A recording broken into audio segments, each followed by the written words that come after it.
digital transformation lessons from a popular American TV comedy show, the death of ERP software, and general questions and answers related to digital transformation. Those are just a few things we're going to cover today in episode 110 of Transformation Ground Control.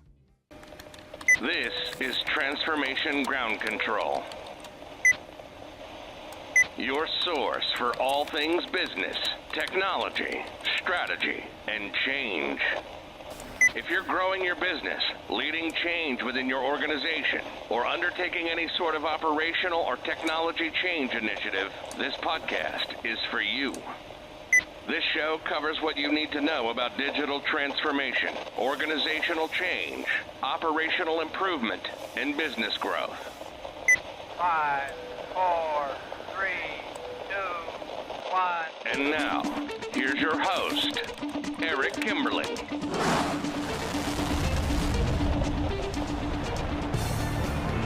Hello, welcome to Transformation Ground Control, episode number 110. This podcast is the podcast that covers everything related to digital transformation, including the people, process, and technology and strategy sides of transformation.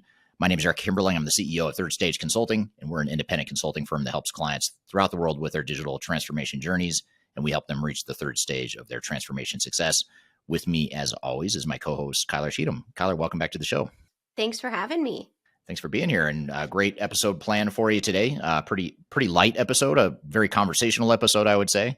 We're going to open up the opening segment, talking about the popular American TV show, a comedy show called South Park.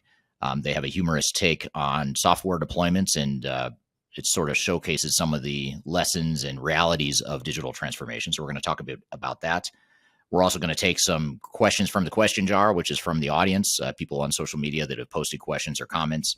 We're going to get to some of those questions in that opening segment. And then later in the show, we're going to have Greg Benton on the show. And Greg is the Chief Strategy Officer of Third Stage Consulting. And he and I are going to talk about the death of ERP software as we know it. So we're going to talk about the pros and cons of ERP software, but also what some of the downsides are, what some of the alternatives are, and just what some of the plethora of options are as you're navigating your digital strategy and your technology modernization plans for the future. And then finally, last but not least, in the third segment later in the show, we're going to replay you a clip from a conference that we hosted not too long ago, a Digital Stratosphere conference, where I take questions and answers from the audience related to all sorts of things related to digital transformation. So that's a pretty all-encompassing sort of conversation, as is much of today's episode. So we're going to cover a lot of ground today, but before we jump into that, a couple reminders. First of all, you can find new episodes of the show every Wednesday on LinkedIn, YouTube, Facebook, and Twitter, as well as audio podcast platforms throughout the world. So be sure to check out those new episodes every Wednesday. So that all being said, you've got some thoughts in mind here. You've got this idea or a sort of a story about South Park. Why don't you tell us a little bit about that, Kyler?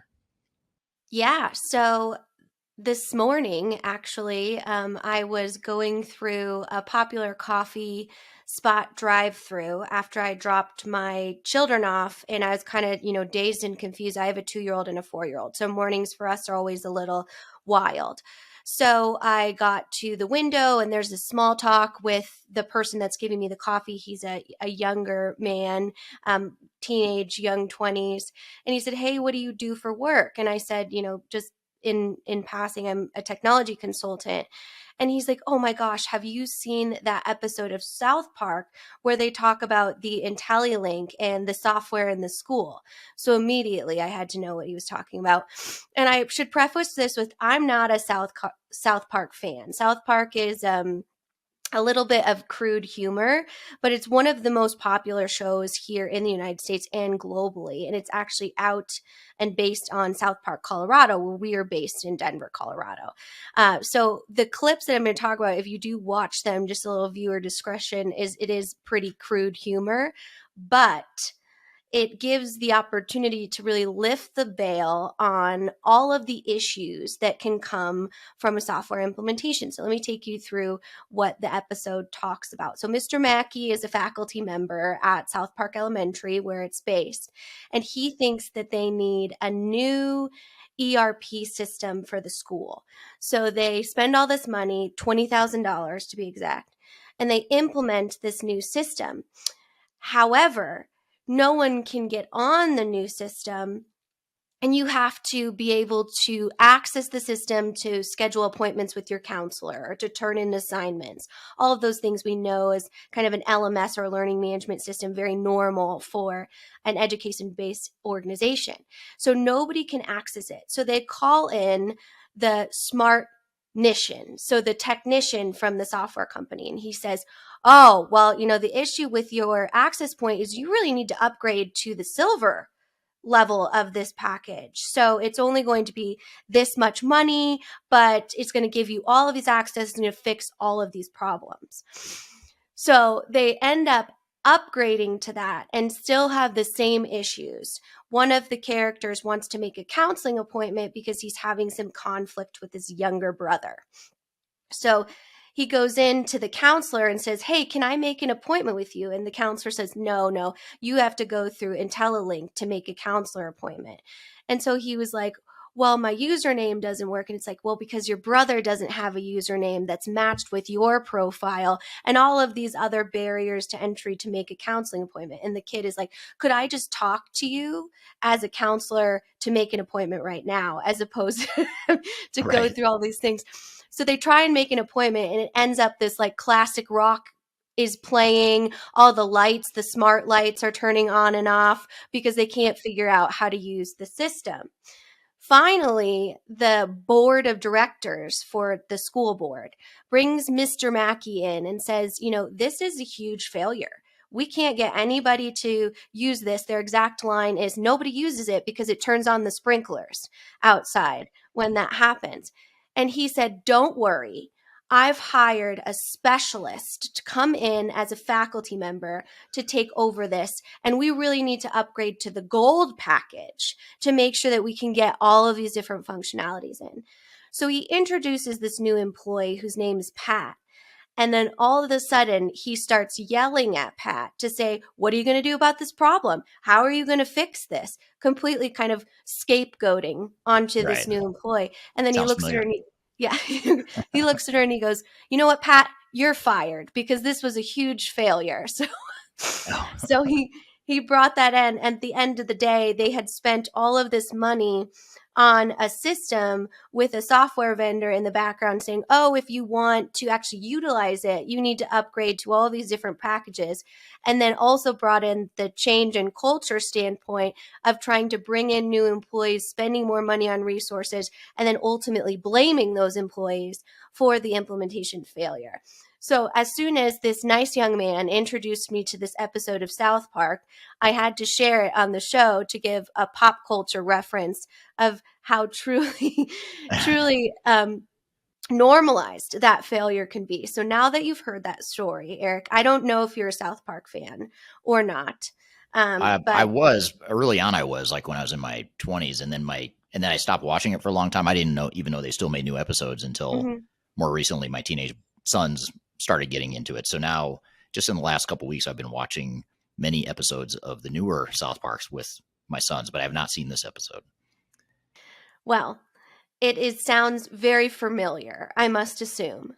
It does. It's really interesting because that just for some additional context, in addition to what you already told us about South Park, it's a show that covers a lot of current events, and they're sort of known for the speed at which they can put out new episodes, and they can respond very quickly to modern day current events.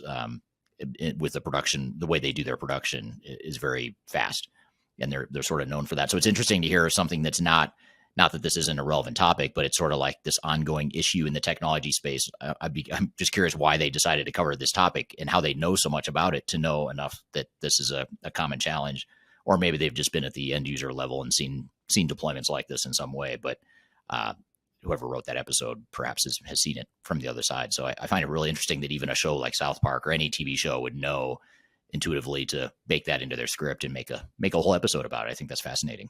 And it does sound very familiar, of course. Yeah. Well, if you'd like to watch this episode, it's season 17, episode 5, and it's called Problems with IntelliLink. So I'd love any sort of feedback if you've seen it in the comments, or if you've seen any sort of clips of it on YouTube, because it is dangerously familiar. And thank you to the young man at the coffee shop who educated me about a pop culture reference that is a true reality and representation of what it means to go through a technology implementation, especially in a public sector, very complex school environment. Yeah, that's super interesting. And what's funny about that too is I just know this because lately I've been watching the show, as I mentioned, with my sons, and we've been watching the most recent season. That's where we started, and we've sort of been working backwards. But I know they're on episode 26, so the fact that he remembered an episode from 9 years ago or 10 years ago, however long that was, that's even more interesting that he recalls that. Yeah, and it aired in the middle of COVID. So I think that's why that current event piece is really, especially when we've seen in the public sector, specifically for education technology, digital transformations were very, very prevalent at that point. To your point, it probably was something that was very real of a struggle at the Yeah. time. So definitely drop in the comments if you've seen it. But I had to bring it as our hot topic, a little bit different than we typically do. But just let you be able to experience kind of a comedic relief of what a digital transformation looks like. Yeah, that's great. If we didn't have copyright issues, we could go ahead and play the clip, but we would certainly invite some copyright issues if we do that. So yeah, check it out. I'll have to check it out too. I've not seen that episode, so that's very cool. Excellent. Well, let's get to your questions. As you said, a lot of Q&A today. So these are real-time questions that I pull from Eric's social media, and I put them in my little question jar here. So if you'd like to ask a question, you can always comment on his YouTube, LinkedIn, TikTok, Twitter, and I pull those comments and then I ask him in real time on the show. So he's never seen these questions before. These are, hot off the digital media. So with that, let's get started. I like how you bridge the gap between technology. You're pulling from social media, digital social media, but you're writing it on sticky notes and putting them in a jar. I like that. You're kind of bridging the gap between old school and modern technology.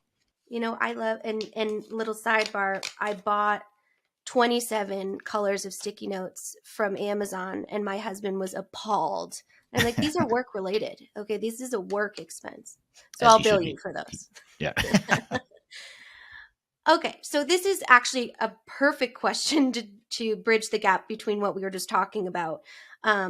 So it starts with Dear Eric, and I really wanted to include that because it's very formal. Nice. I know. Can you please explain the difference between public versus private sector in a digital transformation? Wow. Well, fortunately for whoever asked that question, we have a whole video on that where another CEO of another company that does a lot of public sector type of consulting. He and I have a discussion about what some of those differences are. And that's something you can find on the Third Stage YouTube channel. Is that right, Kelly? Yes, absolutely. Okay. And I'll link it right here in the comments so you guys can check it out. Okay. So we had a more of a deeper dive conversation, but I'd say in general, some of the highlights that I recall from that conversation and just from my own experience is that in general, I mean, there's a lot of commonalities, first of all, regardless of what industry you're in. There's just a lot of things that are common challenges and opportunities in digital transformations. But some of the differences, I'd say, are that public sector is more likely to have older technologies. A lot of government entities throughout the world seem to have gone through their last major transformation maybe in the late 90s, early 2000s, somewhere in there, and some of them even further back. So not to say there aren't private sector organizations in the same boat, but the public sector organizations seem to be more commonly on older technologies, green screen, mainframe sorts of systems. That's one big one. I think another one is in the public sector, you're more likely to have highly tenured and or unionized people. So labor unions and labor groups that are protecting or their intent is to protect the employees, which may sound like it has nothing to do with digital transformation, but it does, particularly from a change management perspective. So you're likely to get more change management complexity, I'd say, in the public sector, although change management is extremely complex and difficult in any organization, but even more so in the public sector. And then there's the technological needs are just different, with government entities. It doesn't fit the normal model of a lot of ERP systems of providing inventory management, financials, and things like that. Government's more likely to have some pretty unique needs, because they're doing something different. They're providing a service to their stakeholders in their community, depending on what their scope of their their part of the organization is. So that there's more of a likelihood that they're going to have to go with like either a best of breed or multiple system sort of model, and or targeted solutions that focus on some of those needs within the government space. So, for example, Tyler Munis is a software vendor that focuses on the public sector, and so that's just the players are oftentimes different. The software vendors that are more commonly used are commonly different in that space. But I'd say those are probably three of the biggest differences. And then I'd say majority, though, I'd say 80% or more of the things that you do in a public sector or should be doing in the public sector versus private sector are very similar. So it is important to know the differences, but even more important to know what the similarities are, because those are pretty common. Yeah, I think from that conversation, I learned that there is a big challenge when it comes to administration changes. So think about your entire transformation team turning over, and you kind of have to manage through that. So I know I'll pop the video with Avero, our partners, and so you can see it there. But if you do have experience and feedback on digital transformation in the public sector versus the private sector, please just pop your advice in the comments here as well. Okie doke. What do we have next?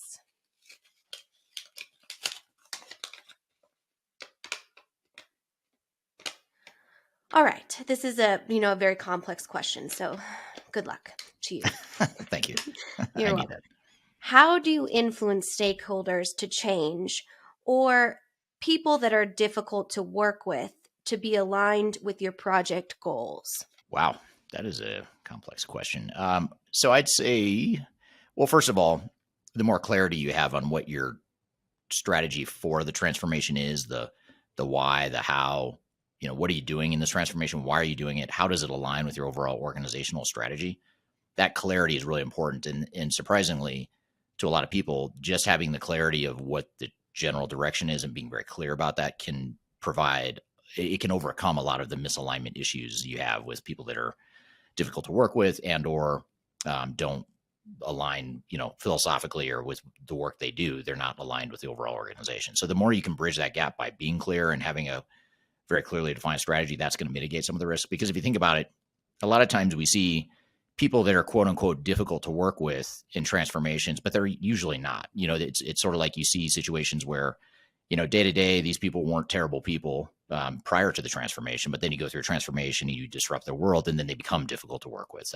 Now, there are exceptions. There are some people that are just very difficult to work with. I think we've all worked with those people at multiple points in our careers, but I'd say that's a minority. That's more of an exception. So I think you have to look at what openings or what culture are you creating that will either cause people to be difficult and not collaborate and not aligned with your vision and strategy for the organization versus ones that are. And a lot of times that comes down to the leadership. So, I think at first you have to look more of a top-down leadership approach and make sure you've got that right. Make sure you've got clarity on strategy. And then you get down to the micro level of individuals and understand what their drivers are. Because a lot of times it's coming from a place of not understanding, but it's coming from a place of from a good place. They want to help, they want to do well, but there's something in the transformation, there's some threat to them that's causing this darker side of their personality or their behavior to come out. So you have to understand what's driving that, because a lot of times it's there's something there that they don't have control over, they feel like they don't have control over, but you potentially do as a leader and or a project team member.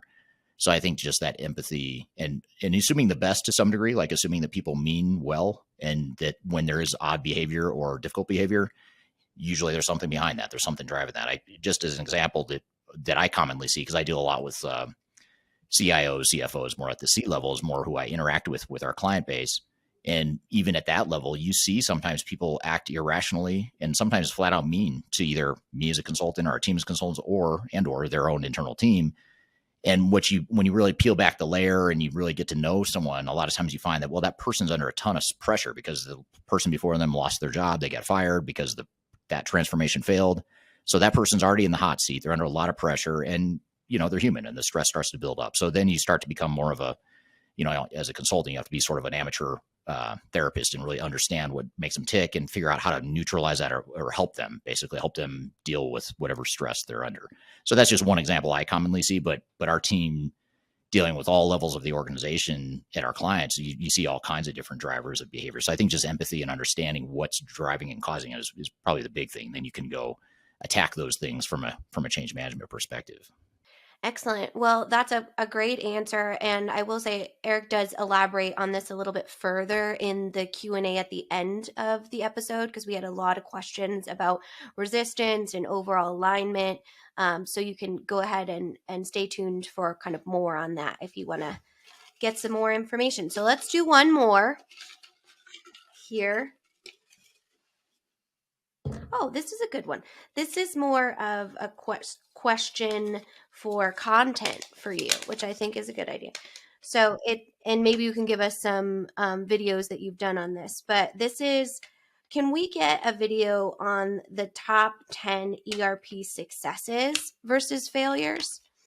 Oh yeah, I actually saw that comment on, I think it was YouTube or something, but yes, we certainly could. I think that the tricky part is twofold. One is that, and this might be getting too much behind the scenes of third stage, but one thing that we have to be mindful of is our clients' confidentiality. So it's difficult for us to come out and say, here's an organization, here's their name, here's what they did well, and potentially the things they didn't do well that they took away and learned from it. We do try to do that, and we do have some videos where we interview clients and we interview people from our client project teams to talk about that. But a lot of times there's confidentiality issues with that if they're not, if they don't have the right approvals to do that. The other thing is that a lot of the failures, when I do like the top 10 failures of all time list, I base that on public domain because I'm actually involved with a lot of failures as an expert witness, and I can't talk about those. So, which is strange, and it makes it a little bit difficult to put together those top 10 lists because I can't call out or mention anything I know from being an expert witness. So I have to base those top 10 lists on public domain information. The reason I bring this up is because the shock factor of a failure gets more eyeballs and more readers and viewers than a case study of a transformation that was really successful. I don't know why it is, but people would rather hear about the failure and what the lessons are versus the one that went well and the lessons that went along with that. Because I've tried it. Actually, I put some more success-based videos out on my YouTube channel. They just don't do nearly as well as the failures. And so, I kind of roll with the human nature factor there and give the audience what they want. But it sounds like there's a subset that would like to hear more successes. So that's certainly something we could do. It's a little bit more difficult, to be frank, partly because successes are less common than failures, but also because of the other issues I mentioned here. Yeah, and that makes a lot of sense. I'll pop the top lessons from 1,000 Implementations, which is a micro book that Eric wrote. So you can take that. That really, the lessons is how we provide value in that while providing autonomy to our clients, which anyone in client services can understand. But that resource particularly features tactics that you can utilize in any transformation environment as well. So I would say lessons learned from successes is usually a little bit more what we focus on from a content perspective. Although a few episodes back in Transformation Ground Control, we did feature some success case studies that we found, again, within the public domain. So if you want to kind of hear what that looks like from a business standpoint, then you can absolutely listen to that episode, which again, I'll link right here. Yeah, that's a great point. And I was actually just going back to look and see which episodes those were, but it was probably about 5 episodes. I want to say 5 episodes ago, 4 or 5, something like that. But those are really good ones. I forgot that we had covered that. In fact, we covered them. Well, first of all, we have episode 100, where we did the top 10 digital transformation interviews of 2022. And that was more, not so much focusing just on success, but it's more, those were the best interviews that we did in the podcast. But it's actually episode 105.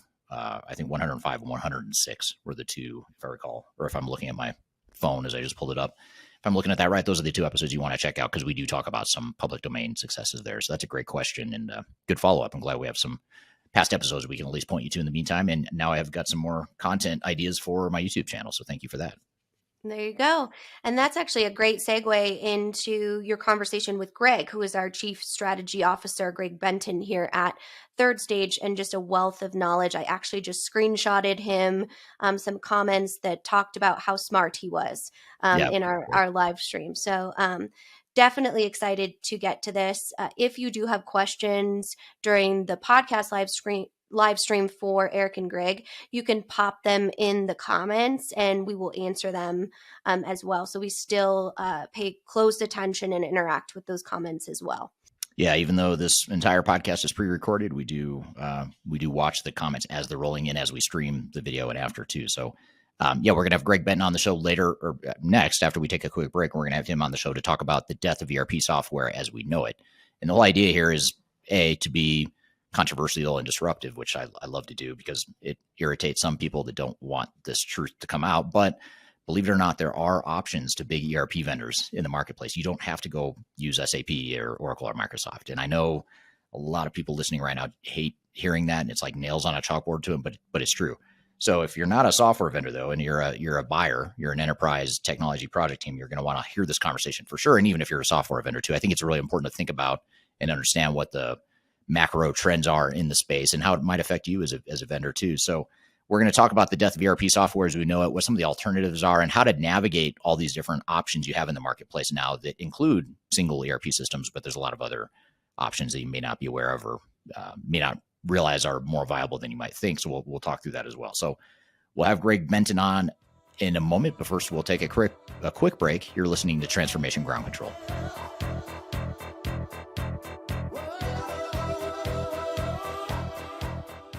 Are you looking to stay ahead of the curve in the ever-changing landscape of digital transformation? Then you need our newly released 2023 Digital Transformation Report.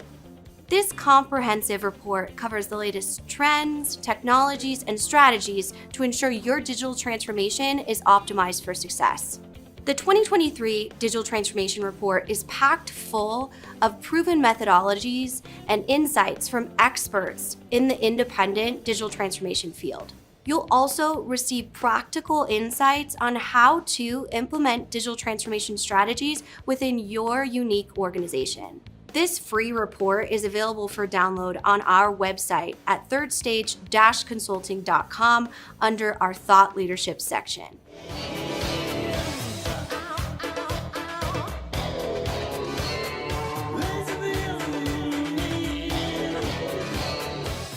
Hello, welcome back to Transformation Ground Control, episode number 110.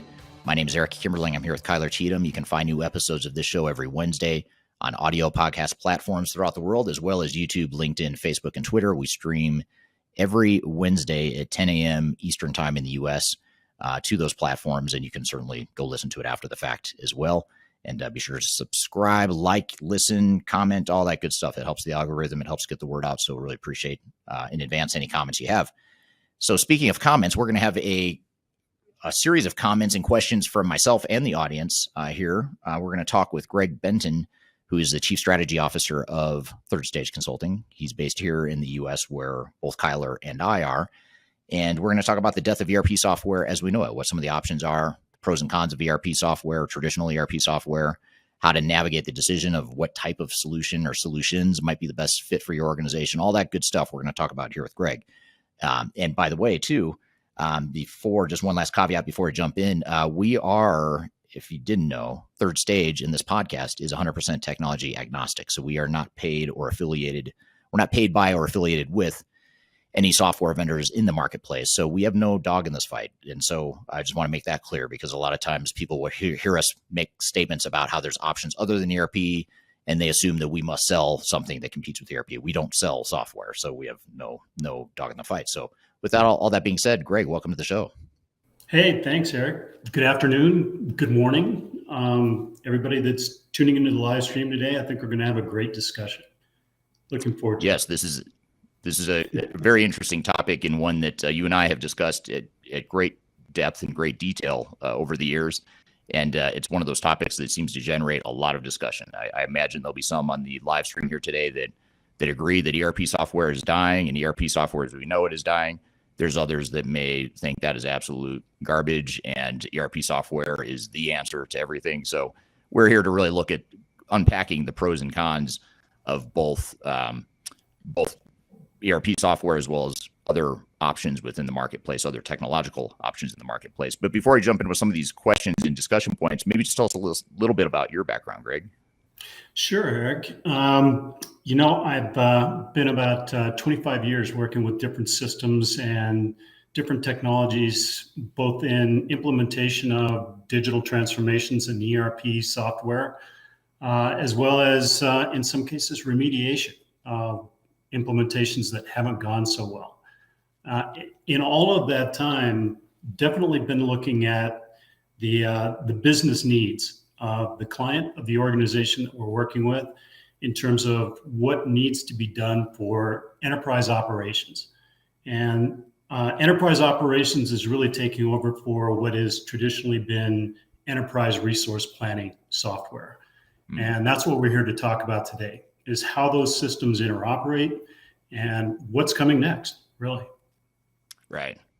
Yeah, absolutely. And it's an interesting conversation for sure. And I want to dive into the whole idea and understanding of ERP software in general. If we kind of look at the history of ERP, which if you aren't familiar, that's enterprise resource planning systems that tie together a company's operations into a single unified platform. That's sort of the really high level summary of what an ERP system is.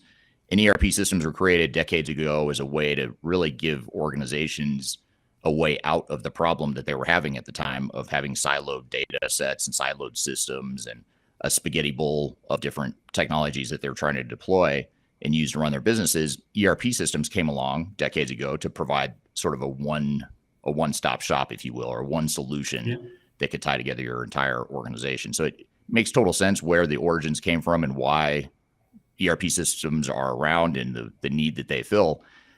What do you see as some of the advantages of that model of having a single ERP system to run your business? And then we'll come back to what some of the downsides and alternatives are to ERP systems. But what are some of the strengths and why organizations do it? All the way along, and you just outlined it perfectly. So over the last 2 decades, ERP systems have really evolved into greater and greater capabilities for back office functions within organizations. And in that time, they've really just kind of grown into siloed operational work streams within the organization that really aren't connected, that really don't come together in a cohesive fashion. And so enterprise systems and the software vendors themselves started taking on more and more of this functionality and putting it into a more integrated technology platform. And that integration, that passing of data between work streams and being able to make knowledgeable decisions based upon all of the data coming into a common source of the truth is the big advantage with enterprise software as we have it today. The other advantage is that, especially with the advent of multi-tenant cloud technologies, there is continual upgrades to the software systems that are leading edge out there. So cloud native applications can be updated, upgraded, and it does away with the old biannual upgrades of the entire software system that used to occur. So unified data, as well as bringing all of your applications and functional elements into one common repository so it can be managed under a single umbrella. Right. Yeah. So it solves a definitive problem that existed prior to ERP software in terms of providing that unified system and the constant upgrades in the multi-tenant model that you described. Sounds good, right? It sounds like that's what we all want. We want an integrated system. We want a single platform.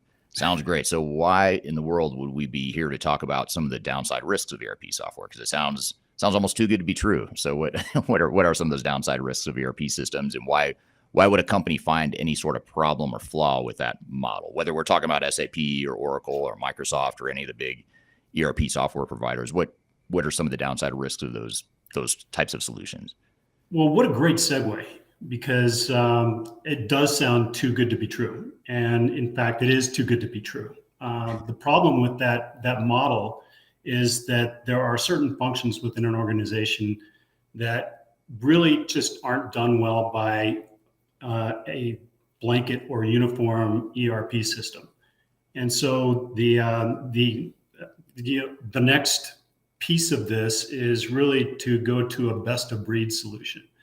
And no enterprise or organization actually has, complete uniform enterprise systems as legacy systems. They've got a whole lot of manufacturing execution systems, supply chain systems.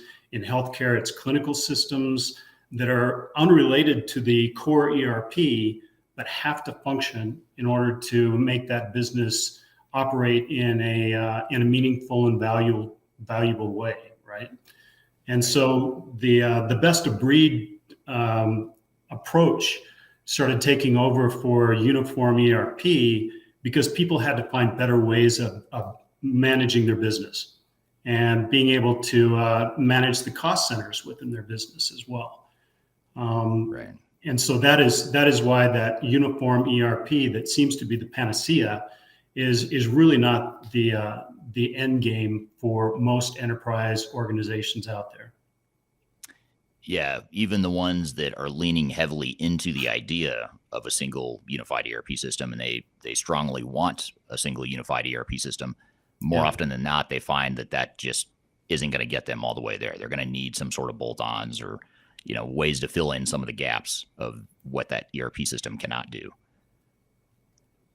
So, That's right. It's interesting that, I always look at the ERP software industry and the tech space in general, the enterprise tech space in general, is sort of a pendulum that swings back and forth. And you had, I'd say in the early 2000s or up until the early 2000s, it seemed like the ERP software model was really gaining a lot of traction and a lot of momentum for reasons we've discussed here. But then what happened in the early 2000s is you mentioned best of breed. And just for those that may not understand that term, best of breed would be, instead of one system that does everything within an organization, instead of doing that, you would go out by different functions and find different technologies that can handle that function really well. So you might go buy, a financial and core accounting system, but then you might go find another system that handles warehouse management, another one that handles CRM, HR, whatever. So that's the best of breed model. But what ended up happening in the early 2000s was you had two upstart companies at the time that were not very well known, which were Salesforce and Workday. They came along and sort of disrupted that ERP model. And Salesforce, for example, came along with a really good CRM solution that could do CRM better than a lot of ERP systems could. Same with Workday. Workday came along and provided an HR solution that did HCM, human capital management and HR tech better than most ERP systems. So they kind of came in and attacked the vulnerabilities of that single ERP model and really started to chip away at some of the market share there. Do you see that trend continuing, or do you see, beyond Workday, beyond Salesforce, do you see other upstart competitors or other alternatives that will sort of chip away at the ERP model? I do, absolutely. The interoperability of these systems, and you just described a scenario that is true in most cases. Workday has a great HCM solution. The finance and supply chain functions, especially in healthcare, very often handled by Infor, Oracle, some of the traditional ERP systems, and you commonly find that pairing, Workday and Infor or Oracle, in many organizations. UKG does a great job with workforce management, so you commonly find the applications under Kronos or UKG, along with two enterprise systems. So you've got, in some cases, 3 or 4 ERP systems, enterprise systems, bolt-ons, edge solutions that are all working together. That used to be a real problem. And that used to be an integration challenge that was met by, basically sitting and coding with an internal IT organization, the hardwiring between those applications and getting them to speak to one another. There are new technologies out there, Palantir, Snowflake, Databricks, that actually allow for an interoperation of those disparate applications and systems. And that really is changing the way that people bridge to a new ERP system, a new data and digital transformation. It also allows you to bring all of that information into a single repository of data, a data lake, a data warehouse, and then mine that for actionable insights into the business overall. So, and depending on the industry and depending on the number of edge solutions or disparate ERP systems within an organization, bringing it together with that interoperability hub, or as we call it, mission control at the center, is a new way of bringing together that best of breed solution. Right. Yeah, that's super interesting. So it seems like back to the pendulum analogy, it seems like, the pendulum had kind of swung towards single ERP systems maybe 20 years ago. And don't get me wrong, I think there's always going to be organizations, of course, that are going to want and will use single ERP systems. But now it seems like the pendulum swinging a little bit back toward the middle, maybe towards more of either a hybrid or a best of breed approach, or something that is maybe lower risk too. I think that's an important thing to talk about is the risk profile of these different types of deployments. But real quickly, before I ask you a follow-up question on that, I wanted to ask the audience real quick, if you could just comment in the chat on, if you were to decide right now, what's the best answer? And I know this is a totally binary, unrealistic question, because usually it's somewhere in the middle, but I want to just get sort of a knee-jerk reaction from the audience here of, what do you think? Single ERP systems, is that the future, or is it more the best of breed interoperability sort of model that Greg's talking about here? What do you think the trend is going to be going forward in the future? I'd love to hear just what the audience's thoughts are on that. But while they're commenting on that, I'd love to hear your thoughts, Greg, on sort of the risk profile of these different types of deployments, because it seems like a lot of organizations, especially now with some of the forced migrations off of on-premise solutions and into cloud solutions, there's a lot of risk aversion, it seems like, in the marketplace right now, to where organizations aren't necessarily excited or willing to invest tons of money and time into a high-risk endeavor like ripping out and replacing their entire back-end ERP system because a software vendor told them they had to. So it's creating sort of a risk aversion, it seems, in our client base and in the market in general. How do you assess risk of these two different scenarios, in terms of cost benefit or just overall operational risk or financial risk? When you look at single ERP versus interoperability and best of breed, how do you compare the risk profile of those two? Well, it's actually pretty easy to make a comparison between the two. You've got to look at your total cost of ownership for the organization, and one of your favorite words, it depends, right, is the way that we look at assessing this. But if you're looking at a uniform solution from a single ERP vendor, and you're going to be putting that in place over a period of 2 and sometimes 3 years. The risk to the business is that you're going to be undergoing this major project. And traditionally, that's been pulling people out of their day jobs, putting them onto a project team, and undergoing this immense implementation of new technology, of new software, and then not doing a very good job of managing the change that's going on in the organization. So just think about the idea of moving into a system that will give you early advantage and value.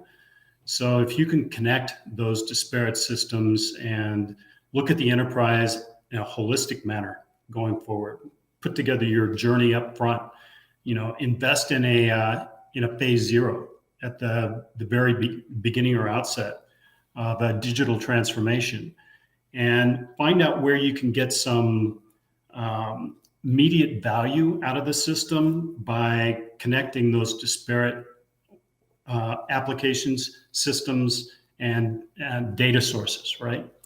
And bring it into a data repository that will allow you to operate your existing business while you're implementing this new enterprise software. That is a much easier path to quantify in terms of value and return on investment than just going into a wholesale kind of lift and shift into a new enterprise solution. So I think getting back to it depends. You really need to look at what your ongoing operations are going to require and how many systems you are looking to replace with the new enterprise or digital transformation approach. Yeah. And I think, a lot of organizations too would be well served to really just sort of take a step back and not get too caught up in the term legacy or technology debt, technical debt. That's a term that industry analysts and software vendors will use almost as though you've got a bunch of technical debt, therefore you need to upgrade your systems now. That's sort of the sales messaging that you hear from the industry a lot. And that could be true. It could be relevant for some organizations, but I think too often organizations don't look at what they've got. Sometimes if you've got a 10-year-old ERP system, it may not be the latest and greatest, but it may be working just fine. And it may not be worth the risk of ripping out that entire system, spending a ton of money on it that may or may not deliver business value and going forward in that way. So I think organizations really just need to take a step back and really look at who they are and where they're headed and what their needs are, and really use that as the guiding North Star versus what the vendor sales messaging are, which oftentimes are in conflict with what your needs are. We're here with Greg Benton from Third Stage Consulting talking about the death of ERP software as we know it. We've got a lot of ground left to cover. But first, we're going to take a quick break. We'll be right back with more Transformation Ground Control.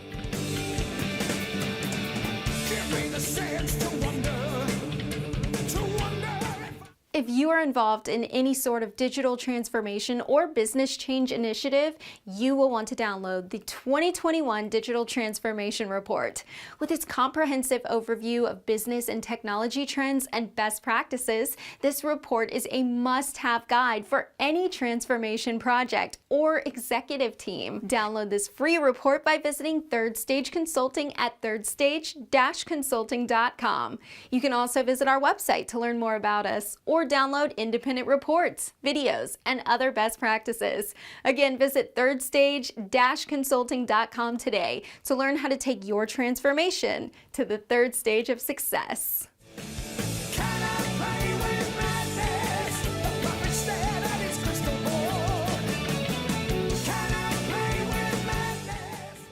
Hello, welcome back to Transformation Ground Control, episode number 110. You can find new episodes every Wednesday on audio podcast platforms throughout the world, as well as YouTube, LinkedIn, Facebook, and Twitter. I'm here with Greg Benton from Third Stage Consulting, talking about the death of ERP software as we know it. Here's an interesting comment from the audience here. This is from John Meadows on LinkedIn. He says, what is the key, or what is key is that data accessibility is key for planning and reporting and ensuring that there's a control around reducing the silos of data that could exist. It is this fragmenting of information that leads to these issues. So I thought that was a really interesting point.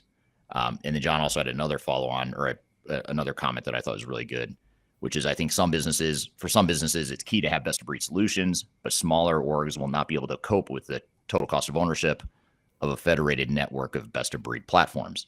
So there's room for both. It depends, basically, is what he's saying. So it gets back to it depends, right? Exactly. Yeah, that seems to be that will probably be a recurring theme in this discussion here today, I would imagine. But that's also pointing out why it's never a great idea to go with an enterprise solution that's made to be a blanket solution for every industry, every client. Right. You really have to look at industry solutions. Who else has done what we are planning on doing, and how well has it worked? That's really a big part of that phase zero, of really understanding your organization, the readiness for change, and what have others done that are best practices, right? And what is the return that they expected, and what was the return that they received? Right. Yeah, absolutely. And that's a key right there, is just looking at your business case and your total cost of ownership estimates, your business benefits, the business value that you expect to get, and really taking a quantitative objective view. I think that's really a key part of it, and being realistic too in those assumptions around your business case is important. Another comment that came up here in the discussion from the audience, actually two people brought this up, these are great points and something that's definitely worth diving into. But Philippe on LinkedIn brings up the whole idea of platform thinking, as does, just to give credit where credit is due here, Brian on LinkedIn said the same thing, platforms and composable ERP. That's an interesting angle too, somewhat similar, but somewhat different to that interoperability model that you were talking about. And when I think of platforms, I think of like Salesforce has the Force platform where you've got third-party developers that are creating point solutions and specific tailored targeted solutions that do specific things. But it really creates this whole ecosystem of innovation and developers that are creating solutions on a common platform. Might be different systems, it might be different applications, but it's on the common platform. So there's some benefit of having that commonality there. What are your thoughts on this whole trend or this whole thought around composable platforms and that sort of thing? Oh, I think you pointed it out very well. Salesforce, ServiceNow, there are many different platforms out there that are allowing for real innovation on top of and beside ERP systems. So both legacy and new systems with low code, no code capabilities of really connecting them and managing specific functions within the organization that in the past really required customization of the software, right? So now you can configure the organization in a way that is kind of putting together Legos that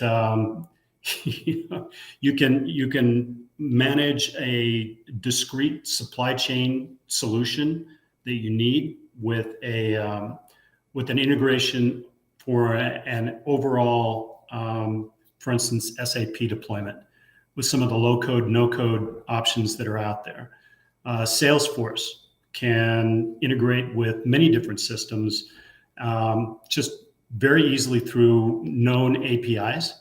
And you can develop specific functionality around that platform that is going to allow you to really replace some of the tribal knowledge within organizations that used to just, because we know our business so well, we're able to get value out of efficiencies that we create within the organization.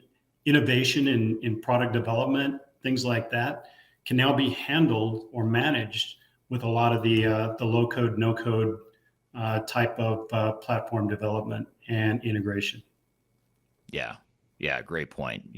We hadn't talked about the low code, no code piece of it, but that is a way that you can simplify the deployment of any sort of software, whether you're talking ERP or more of a best of breed composable ERP sort of model. So it sounds like then there's alternatives, right? Instead of looking at, let's just say, SAP S/4HANA and Microsoft D365 and Oracle ERP Cloud and NetSuite, Workday, or not Workday so much, but other than Workday, the other ones I mentioned are sort of your traditional ERP solutions, although Workday is becoming more of an ERP solution as they add financial capabilities and other systems, which is another interesting trend. As you see sort of at the top of the market, you've got the big ERP providers like the ones I just mentioned, and then you've got sort of I'll call them the mid-tier ones like the Salesforce and the Workdays that became prominent through their targeted best of breed models. But now Salesforce and Workday, as two examples, are expanding their capabilities to really compete more head to head with the ERP model, which I find super fascinating. It's sort of like they're moving upstream. Big ERP vendors are trying to move downstream, and they're kind of colliding in the middle there, in the middle of the market. What do you think? What are your predictions on where that battle goes, or where that trend goes? Well, I think that you pointed it out perfectly. The big ERP vendors used to be known as where the organizations where old ERP systems or old systems went to die. So kind of a boneyard of disparate applications that were brought together under a single technology umbrella. And they've seen that, rewriting those systems on a new technology foundation and expanding out into more and more of the edge solutions, as we used to call them, are what the big ERP systems are doing. The platforms at the bottom that you talked about, Salesforce, ServiceNow, even UKG is kind of in that same category. I think they are colliding, and it's referring more and more of organizations that we're speaking to that best of breed model, going back into let's let UKG do what they do best, They don't necessarily go into the financial applications or the supply chain side so much, but workforce management, they handle extremely well. Same with the the Workday piece of it. Even though they're expanding into finance and supply chain now as a full ERP solution, their core value seems to be in HCM. So I do see them colliding in the middle, and organizations are going to have to decide up front, which direction they're going to go. What is the lowest risk for my organization in terms of, the 2 and 3 year journey? And I want to make sure that I'm not going to be having an obsolete system by the time I get to the end of that 2 to 3 year journey in digital transformation. And so I'm going to lower my risk by working with, the best solution that's out there for me. And I think that's been kind of lost with many of the big ERP systems, really kind of pushing organizations into more and more software coming from a single source rather than this kind of best of breed approach. Yeah, absolutely. Yeah, just coming back to the audience here. First of all, I want to sort of maybe call out where some people are joining from today. We've got people from all over the world joining us here today. We've got Manoj from Delhi, India, Ryan from Denver, someone whose name I can't see from London, UK, Tim from Fairfield, Connecticut, Third Stage Consulting, a company you and I know really well, Greg, joining from Denver. Someone else from London, Pakistan, India, Washington, D.C., India, Pittsburgh, Pennsylvania, UK. A couple more from India, Jamaica, Germany, Chennai, India. So a lot of global attendance here today. So thank you, everyone, for joining from all over the world. Couple comments I'll get to here real quickly. This is from Python Writer on YouTube. I just discovered this YouTube channel a few minutes ago by an ERP Next review. Greetings from the Philippines. So thank you for joining today. I'm glad you found the YouTube channel to join us here today. But here's a question from Kyler, my podcast co-host here. Really good question around how do you ensure all these applications are staying true or aligned with core business objectives? So regardless of whether you go single ERP or interoperability, best of breed, platform focused approach, regardless of what path you're going down, how do you ensure that these applications are staying aligned with your business objectives? What are your thoughts? Well, I think Eric and Kyler, that comes back to that original plan, right? As an organization, from a leadership standpoint, you should definitely be putting together the objectives of the organization for the next 1, 2, 3 years, and then making sure that the expenditures are going to be realistic in terms of your overall budget and your total cost of ownership. And there's no such thing as full replacement. There's not a rip and replace strategy that's going to work well for organizations. You have legacy systems that are going to need to be sunsetted.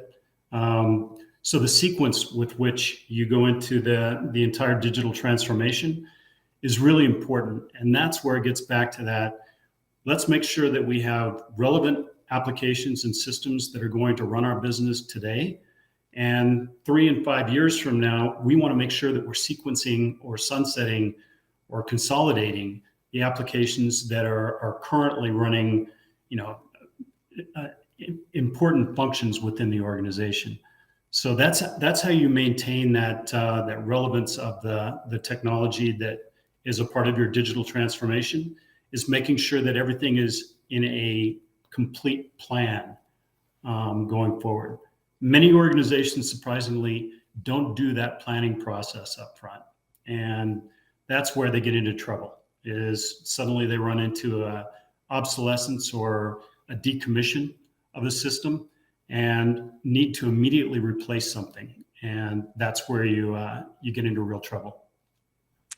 Yeah. And to your point, if you're operating without a plan, or you're operating in a reactive way because you have to do something now because you're going to lose support on your current system, or the old system, the legacy system is broken and isn't going to support your business for growth. If you wait till those breaking points, if you will, that makes it a lot more tempting to just jump in and start making decisions without having a clear and deliberate strategy. So the more you can get ahead of that, I totally agree. You want to have a deliberate plan and strategy that really weighs your options and looks at the different paths you have, makes a decision on going forward in a certain direction that is aligned with your business objectives. Back to Kyler's question or point.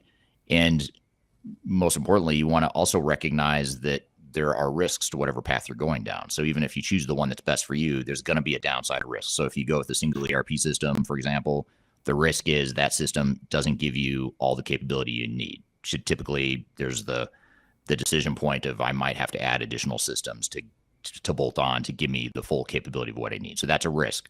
Or if I go best of breed, the risk there is now I end up with a hodgepodge of systems, and now I've got to work more on the technical integration and make sure we've got single source of truth with data, that sort of thing. So that's a risk. Not to say either one of those are terrible things that can't be overcome, but you just need to know that whatever path you go down or whatever decision you make, you're going to have a downside risk. None of these are silver bullet answers, and you've got to have a clear plan to help you get there.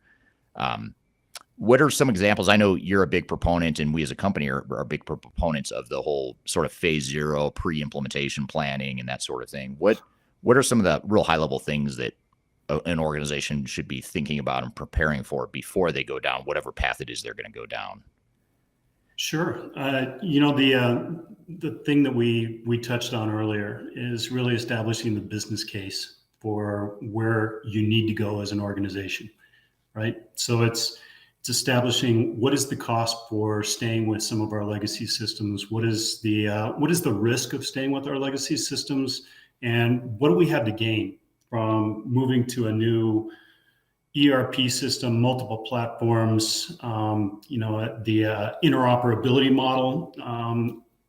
Should that be our strategy going forward, or should we be looking at a uniform ERP system and go down that traditional model path?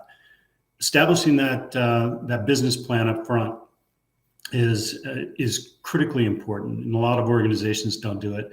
And then getting into a phase zero where before your systems integrator or your software vendors come into play, you really should be looking at data cleansing, making sure that you've got an analytics platform that's going to support everything going forward, that you're going to have all of your information coming into one repository for that information and operate as a single business rather than operating in silos or disparate technologies. The preparedness of the people for making all of the change that you're anticipating with that digital transformation, right? So organizational readiness, data integrity up front, doing the data cleansing and the data migration planning for moving to a new system, and then doing a thoughtful and very efficient software selection. So selection of those software elements, software vendors that are going to help you manage your business going forward. And then after that, pulling in the systems integrators and the team that's going to implement the systems that you've decided are going to be the best for your organization going forward. So it's following those, continual path moves that need to happen over a period of time before you get into the implementation itself. Yeah. No, that's well said. And we've got videos out on my and on Third Stage's YouTube channel that sort of dive into that phase zero implementation planning phase in more detail. Here's a comment that I'll ask the person if they don't mind to elaborate on, but this is from Michael Martin on LinkedIn. He says that I'm very much against best of breed and a huge proponent of single platform. The downside is much less. So thank you for that feedback. Would love to hear your thoughts on what some of those downsides are, or sort of what you see the tipping point being that makes you think that single platforms are materially better than best of breed. What about I know we have talked about interoperability, but so I won't ask you that question again. But I did want to ask you a question around these forced cloud migrations. I haven't seen in my career, and I'd be curious to see what you think here, Greg. But I don't don't recall seeing a time in my career where you had this sort of mass upgrade happening across the board, across different vendors to new cloud systems. So in other words, you have this giant tidal wave or a massive movement in the industry where most of the big ERP vendors, or a lot of the big ERP vendors, are essentially forcing customers off the legacy on-prem systems into the cloud. And without us necessarily debating whether cloud is right or wrong or the best answer or how it's better than on-prem, I think it's fair to say that's just where the industry is going. Right or wrong, that's where it's going. Sure. So then the question becomes, how do you think these forced migrations or the forced sunsetting of these legacy products, how is that affecting customer trust? That's something you and I have talked quite a bit about over the years. Well, I think that there is a little bit of a lack of trust in the major ERP vendors because the move to the cloud is a mandate that's coming as a result of the advantages of being in the cloud, right? So interconnectivity, interoperability, consistency of the applications, and the continual upgrades are all benefits of especially the multi-tenant cloud environment. So everyone understands what the benefits might be. It's also a great benefit to the software vendors themselves because they're able to maintain one system to many clients rather than single systems, single upgrades, maintaining multiple versions of the software. They've got all of their people now focused on managing and maintaining and upgrading a single version of the software. So it's much more efficient for them from a financial standpoint. But it has created a mistrust. There are people that are running, older applications of Infor, SAP. To your point, everyone is upgrading and moving to the multi-tenant cloud environment and really rewritten technology foundations underneath these ERP systems. And the forced march is really something that is costing organizations a lot of money in terms of the implementation, in terms of the change management that goes on with new applications and new ways of running those applications and systems. That's creating a great mistrust in the marketplace. But you're right, it's a tidal wave of having to move. So over the next 3 to 5 years, 80% of the organizations that are out there that are running legacy systems from major software vendors are going to have to move to the new ERP system, to the new cloud solution. They are decommissioning the older applications and systems, and again, that trust in somebody that you've worked with for 20 years is really deteriorating. Yeah, I agree with that.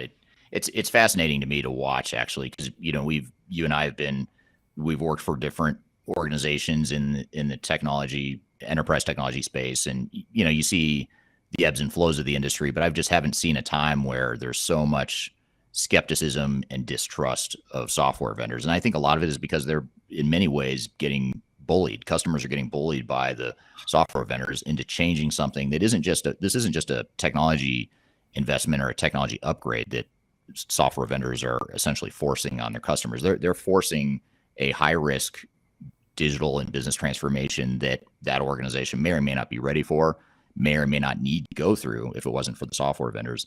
And so that's part of, quite frankly, why we as a company, being independent and technology agnostic, that's part of why we're growing so fast, I think, is because of this distrust that's being created in the marketplace by the software vendors and by the system integrators, even the industry analysts that are out there pushing that same one-sided message. People are seeing through it, and they're seeing through it pretty significantly. And I'll be curious to see how it shakes out longer term.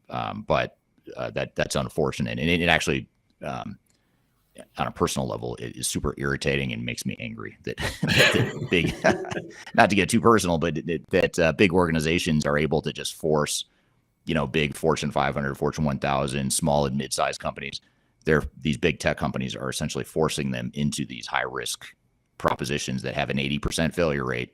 They're getting forced into that in a 3 to 5 year window that you just described. And, with that comes limited resources, a strain on resources to be able to do all this work all at once. So it's a really fascinating time, and one that I've never seen in my career for sure. Just to pile on to that just a little bit. So originally it was passed off as a upgrade, right?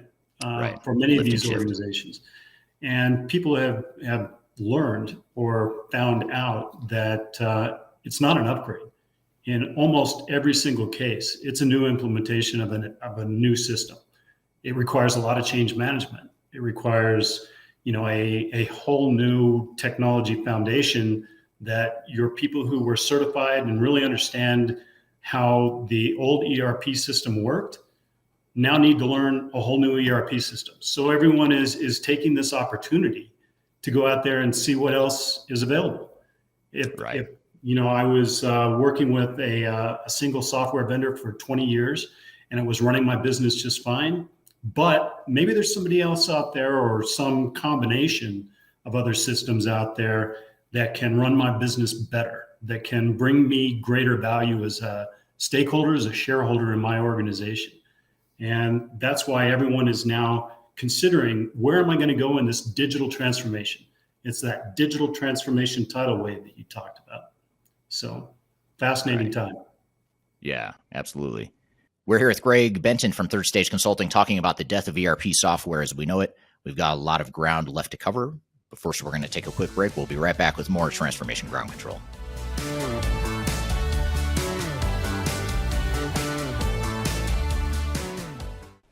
If you are aiming for transformation success, turn to Third Stage Consulting Group. Third Stage's independent and technology agnostic consulting team helps clients define their digital strategies, define their roadmaps, and manage their transformations. With offices in the US, Europe, and Australia, our team helps the world's most forward-thinking organizations through their transformation pitfalls and risks. If you are embarking on a digital transformation or business change initiative, contact Third Stage Consulting to see how we can help you reach the third stage of transformation success. Learn more about us and download independent reports, videos, and other best practices at thirdstage-consulting.com.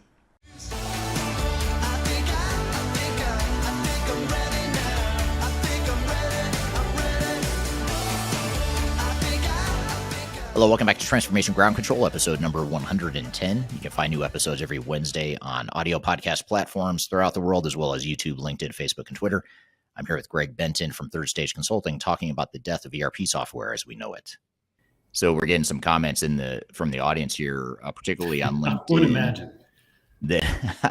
So this is so the person, Michael on LinkedIn, who made the comment that single ERP is, I'm going to paraphrase, but he said single ERP is hands down better than best of breed. And then I asked the question, well, why? Why do you think that? And so he came back with some comments here. One of which is, let me pull it up. It is the benefits of a single platform. You have reduced integrations, increased security, improved reporting, ease of implementation, enablement of digital transformation. And then in another comment from that same person, from Michael, he also says that ERPs are very mature and most of them satisfy a very large percentage of requirements. I'm going to challenge a couple of those things. First of all, I'd say ERP systems are becoming more mature. They've historically been mature, but the problem right now, to your point, Greg, is that you're doing these big rewrites of the software, right? This isn't just an upgrade, like you said. This is a recreation of cloud versions of what had historically been done on-prem.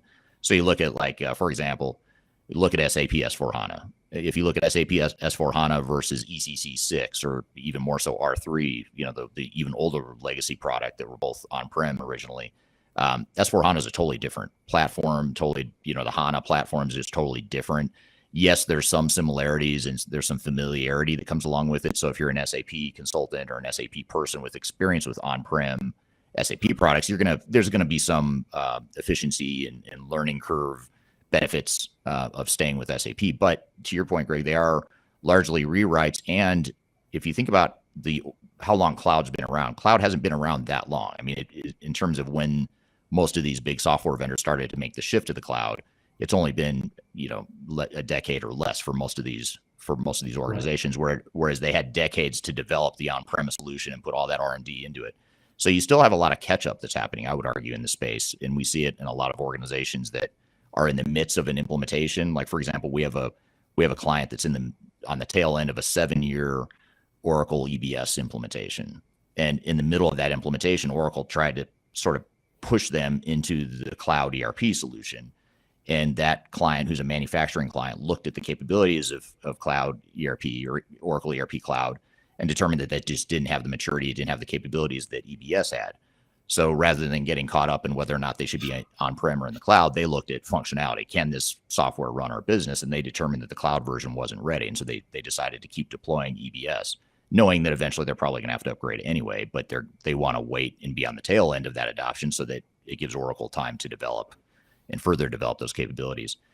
So I'd argue that yes, ERP systems are mature, but unless you're talking about, say, a NetSuite, for example, that was a legacy cloud solution developed 20 years ago, 25 years ago, other than, say, a NetSuite who was born in the cloud, most of these other systems are now trying to catch up to their cloud versions, to the on-premise versions. Workday would be another example of a cloud native application. Salesforce as well. So those guys, I'd say, yeah, you're right. Those cloud solutions are pretty mature.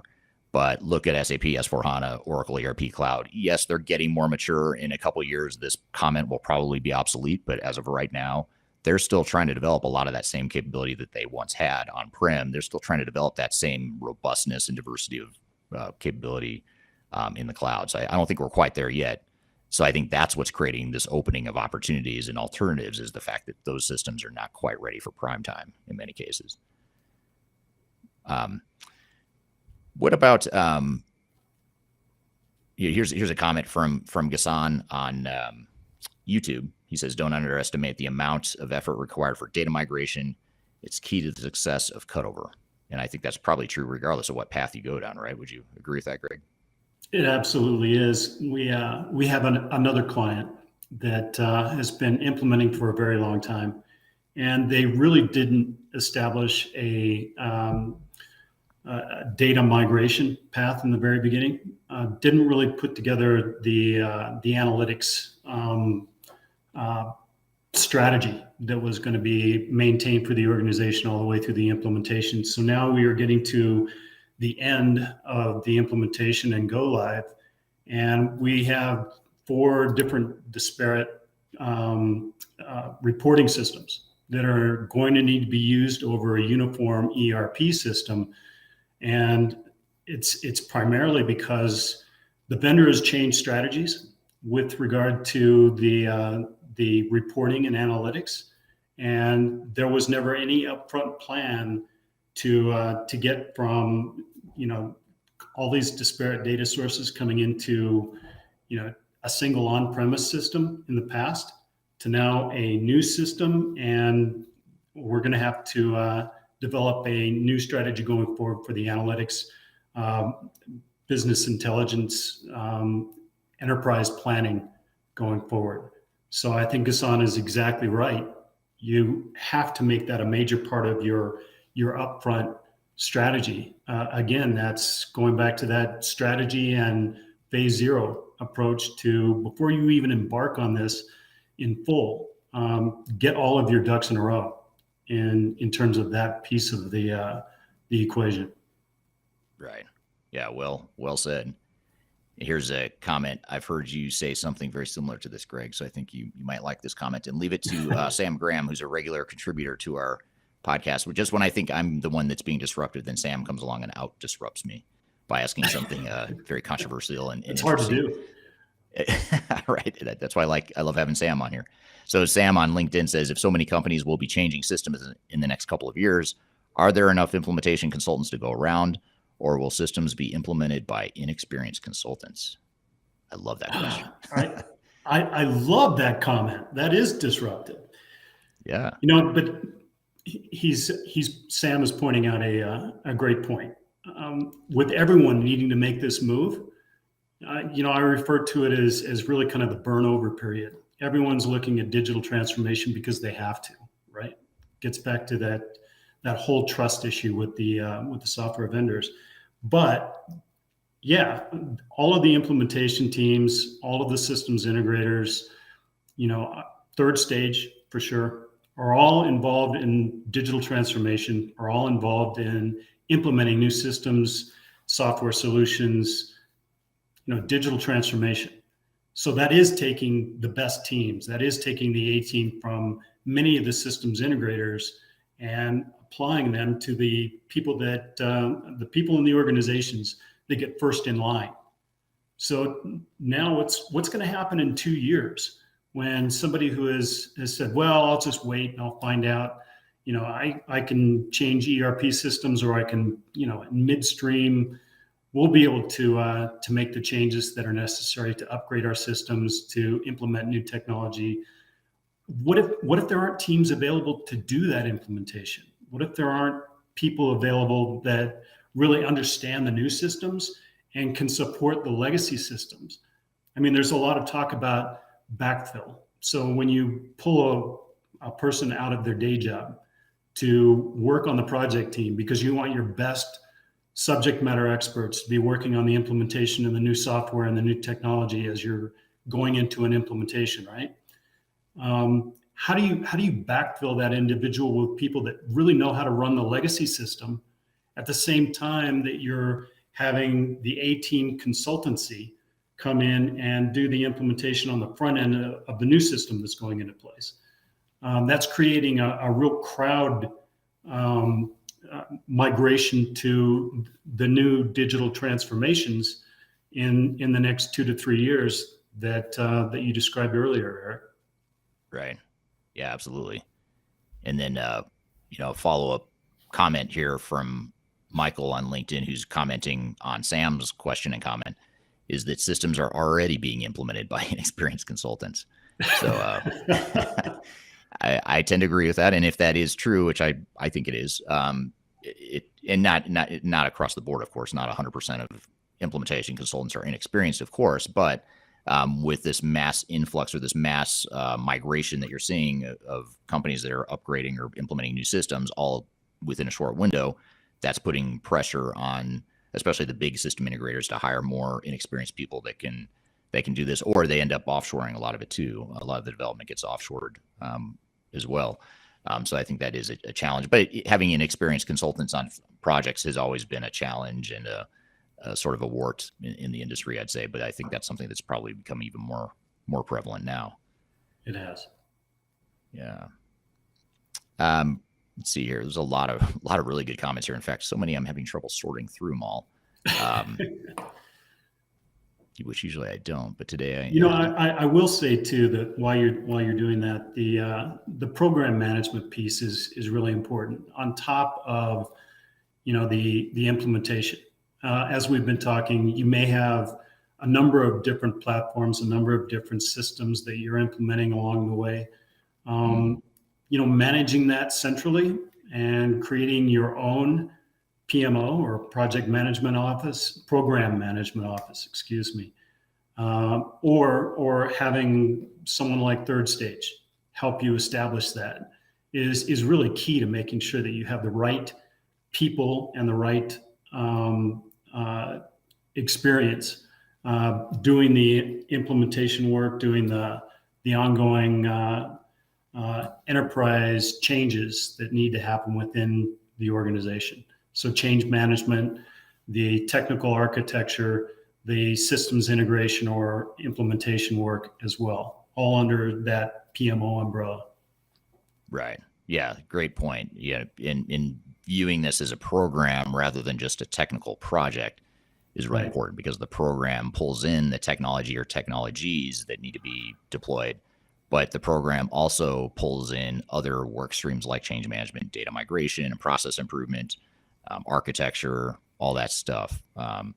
So I think that's a great point. And making sure you've got a complete program in place is very important. That is something that we help our clients with. Yeah. You also mentioned change management. You mentioned this before too, and I forgot to ask you or follow up or make a follow-up comment. When you talk about change management, that's also something I think is worth looking at when you're considering single ERP versus one of these other options we're talking about, whether it's interoperability, platform, best of breed, or whatever. On the single ERP system, I would argue that there's more of a change management challenge, because now you're sort of forcing the entire organization onto one platform that may or may not be aligned with the way you want to operate or have operated in the future. And so that tends to create more strain from a change management perspective. Whereas a best of breed model, it's not that change management is easy, but it's easier because now with best of breed, you've gone out and you've found the solution that best fits your needs for that one area versus one single system that by definition can't be everything to everyone. And so you're going to make compromises and trade-offs in that single ERP model, which is going to create change management issues. So what are your thoughts on that? How does change management factor into, these different paths that we're talking about here? I think that you hit it on the head again.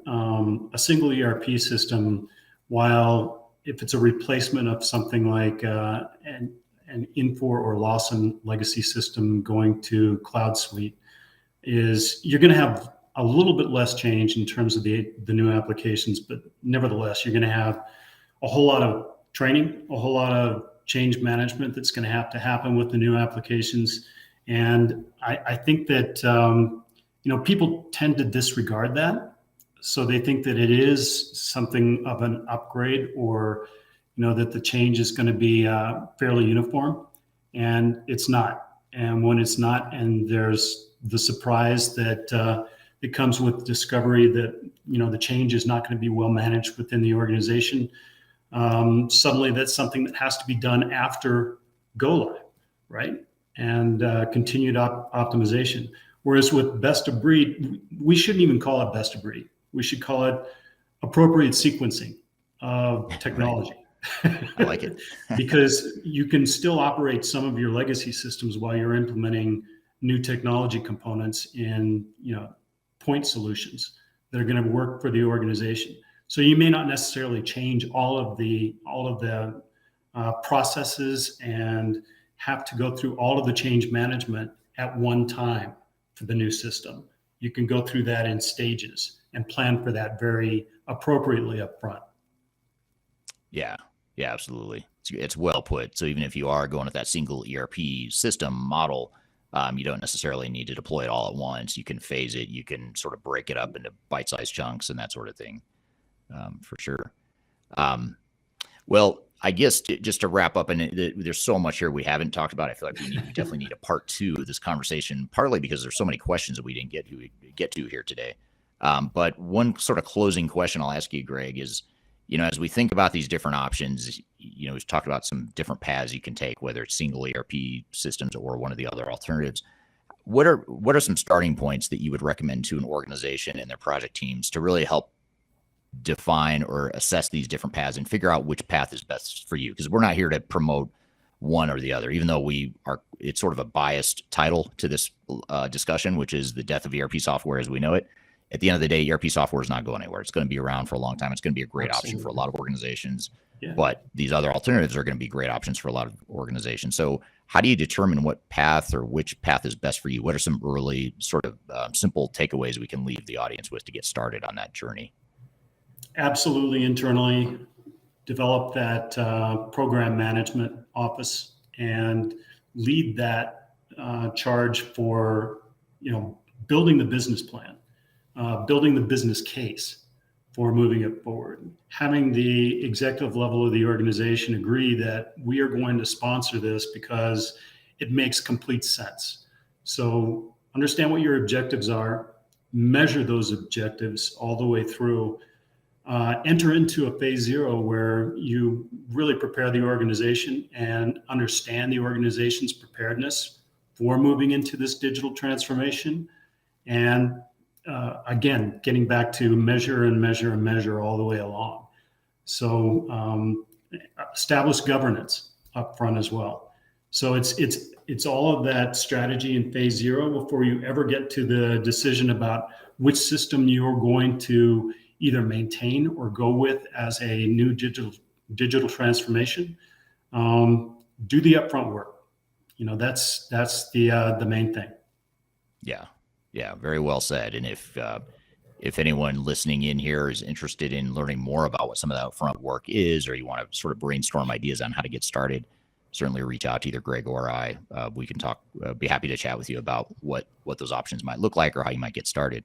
All right. Thank you, Greg. Great conversation. And thank you to the audience for great questions too. Really good comments and questions. In fact, we didn't have time to get to all the questions. because there were so many good ones, but we're going to try and cover a couple more of them here when we come back from a quick break. But before we do that, we'll take that break. We'll be back with more Transformation Ground Control.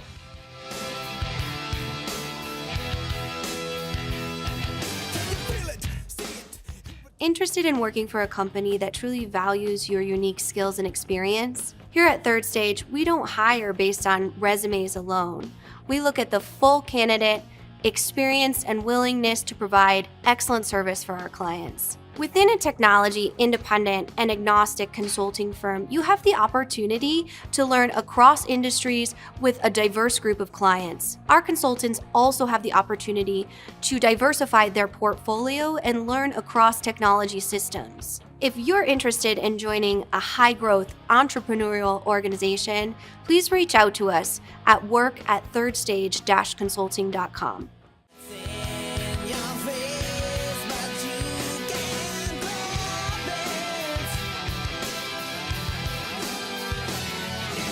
Hello, welcome back to Transformation Ground Control, episode number 110. My name is Eric Kimberling here with Kyler Cheatham. And Kyler, we just had Greg on the show talking about the end of ERP or the death of ERP software as we know it. What were some of your comments or takeaways from the conversation? Well, I mean, amazing audience engagement. So thank you for all of the great questions there. And like I said, if you still have questions, feel free to pop them in the comments and we will get them answered. But there's a few things I kind of wanted to dig into as we saw this debate emerge when it comes to best of breed versus a single ERP system. And for the first time, we've really seen some people stick to single ERP, which really staunchly, which is great in the fact that belief is firm. But there is one piece that kind of drew some dialogue that I know you and Greg didn't get to, and that's when it comes to customizations. So we talked about the fact of integration and the interoperability and the ability to share data across the organization with those integrations versus a core ERP, which wouldn't require as much integrations, maybe some, but might require some customizations based on the core competencies or needs of the organization. How do you feel the risk level of customizations on a core ERP versus a lot of integrations on a best of breed type of technical stack? That's a great question, and one that you're right, we didn't have time to get to in the conversation with Greg, but it's an important one because as a broad generalization, not always true, but more often than not, this is true. You're going to customize more with an ERP system simply because you are trying to force fit, for lack of a better word, you're trying to force fit a system across an entire enterprise. And anytime you do that, you're going to find deficiencies or just things that system can't do well or can't do in a way that fits your business needs. So there's going to be more temptation to customize. Best of breed, on the other hand, you're more likely to go out and find point solutions that do each individual area really well. And you might have less customization there. But to your point, now you've traded that risk of maybe having less customization. Now you've got the risk of having more integration and potential data integrity issues, and maybe even potential cybersecurity issues too, which we didn't talk about that either. But cybersecurity becomes an issue as well when you have multiple systems or more systems than one. So there's definite trade-offs, and I think that's really what we're trying to get at in that conversation was we're trying to understand or talk through the pros and cons of any path, because we're not here to promote one over the other, but we're here to open up some discussion and dialogue around what some of those potential options are that you might not be considering. And 20 years ago, if we were talking about best of breed, it was generally frowned upon in the industry. I'd say a majority of the industry just didn't buy into the idea of best of breed, but that was back when integration was really difficult. Data integrity was a lot more difficult. And now you've got more tools that allow you to, do more integration and more seamlessly tie together multiple systems. So still a risk, but not as much as it used to be. So I think that's one of the trends that's changing as well. Certainly, that makes a lot of sense. What about customization and the relationship that makes, or even the dependency on the software vendor for that customization? Yeah, great question. I mean, when you customize, you are more dependent on the software vendor, but perhaps even more significantly or more important is the fact that now you are exposing yourself to risk. So when there are upgrades or updates to the system, what happens to that customization? Does that customization break? Does it need to be rewritten, or will it survive the upgrades and the enhancements to the system. And that's a big unknown, and that's a big problem that a lot of companies find themselves in when they do customization. Now, the good news, bad news with cloud migrations is in general, you have less ability to customize software, especially if you're in a software as a service, sort of a multi-tenant cloud situation where you're using the same solution that hundreds or thousands of other organizations are using. So you only have so much flexibility to be able to personalize that software. Because if you go in and change the code, you'd be breaking it, for multiple organizations, which doesn't work. So that's sort of a good news, bad news situation. I think a lot of software vendors would typically say, well, you shouldn't customize. You should just use our best practices off the shelf, out of the box, or whatever. There's no such thing as best practices. So it's completely misleading for a software vendor or a system integrator to say that, because there's no central body that decides what best practices are for any given industry. What best practices really are just that's the way the software is built. That's the way it was designed to be used. But that doesn't necessarily mean it's best practice, or it certainly doesn't mean that it's best for you as an organization. And that's the rub. That's the problem with big ERP and any sort of enterprise technology for that matter, that you've got to navigate. Absolutely. All great advice. Let's transition to some of the questions around executive alignment, because there was a lot around how do I convince the board, or how do I do this? And you made a really interesting point that created some dialogue around showcase what's broken, or showcase the warts within the organization. Can you talk more about how you might do that? How to showcase the warts in an organization? Or how to essentially bring to the executive team a package recommendation that showcases all of the weaknesses that would be fixed essentially in a digital transformation, upgraded, those types of things. Yeah, so it all starts with your overall strategy as a company. And that usually, that should be the driver of what you're doing and why you're doing it. We get lost. We as an industry are completely lost right now with the way the industry is working, in that when I say we, I shouldn't say we, because Third Stage isn't part of this vendor or software community, although we deal with it every day. But I'll say the software community is creating this artificial sense of urgency to go through a digital transformation now. And a lot of organizations are already feeling that sense of urgency because of COVID and the exposure that created with cybersecurity and accessibility and that sort of thing with hybrid work environments. So to be fair, there was already this sense of urgency building, but then you throw on top of that the fact that software vendors are sunsetting their old products, and they're essentially forcing their customers onto newer products. With that backdrop, what it does is it creates a situation where the buyers of that technology, the enterprises themselves, the project teams, the executives at those organizations, are making these decisions based on necessity. They have to go through this transformation because their vendor has left them with no choice. So that's a really bad reason, and it's not nearly enough of a reason to go through transformation, because what happens is, even though that may be true, you may have to move right now and you may need to go through right now. You need to have a better excuse than that. You need to have a better justification and sort of a guiding light on how you're going to manage this transformation, how it's going to help your business going forward. But a lot of times organizations forget that, or they just don't think of that, because they in their minds don't have any choice. They have to move through to a new system. So why create a business case? Why align it with our digital strategy, or why align our digital strategy with our business strategy? Why get executive alignment? It doesn't matter. We have to do this anyway. That's sort of the mentality, but it's a really risky mentality, and it creates a lot of problems later on. So I think, you want to go to the organization and to the executive team and have that vision of, here's how this transformation will help our business. Here are the warts that we fix. Here's the business value. Here's a quantifiable business benefit that we'll get out of that. Here's what the realistic costs are, not the lowball proposal you get from the software vendors or SIs, but this is the actual cost, the total cost of ownership for the transformation. Here's the business value. Here's the ROI. And either it makes sense as a business or not.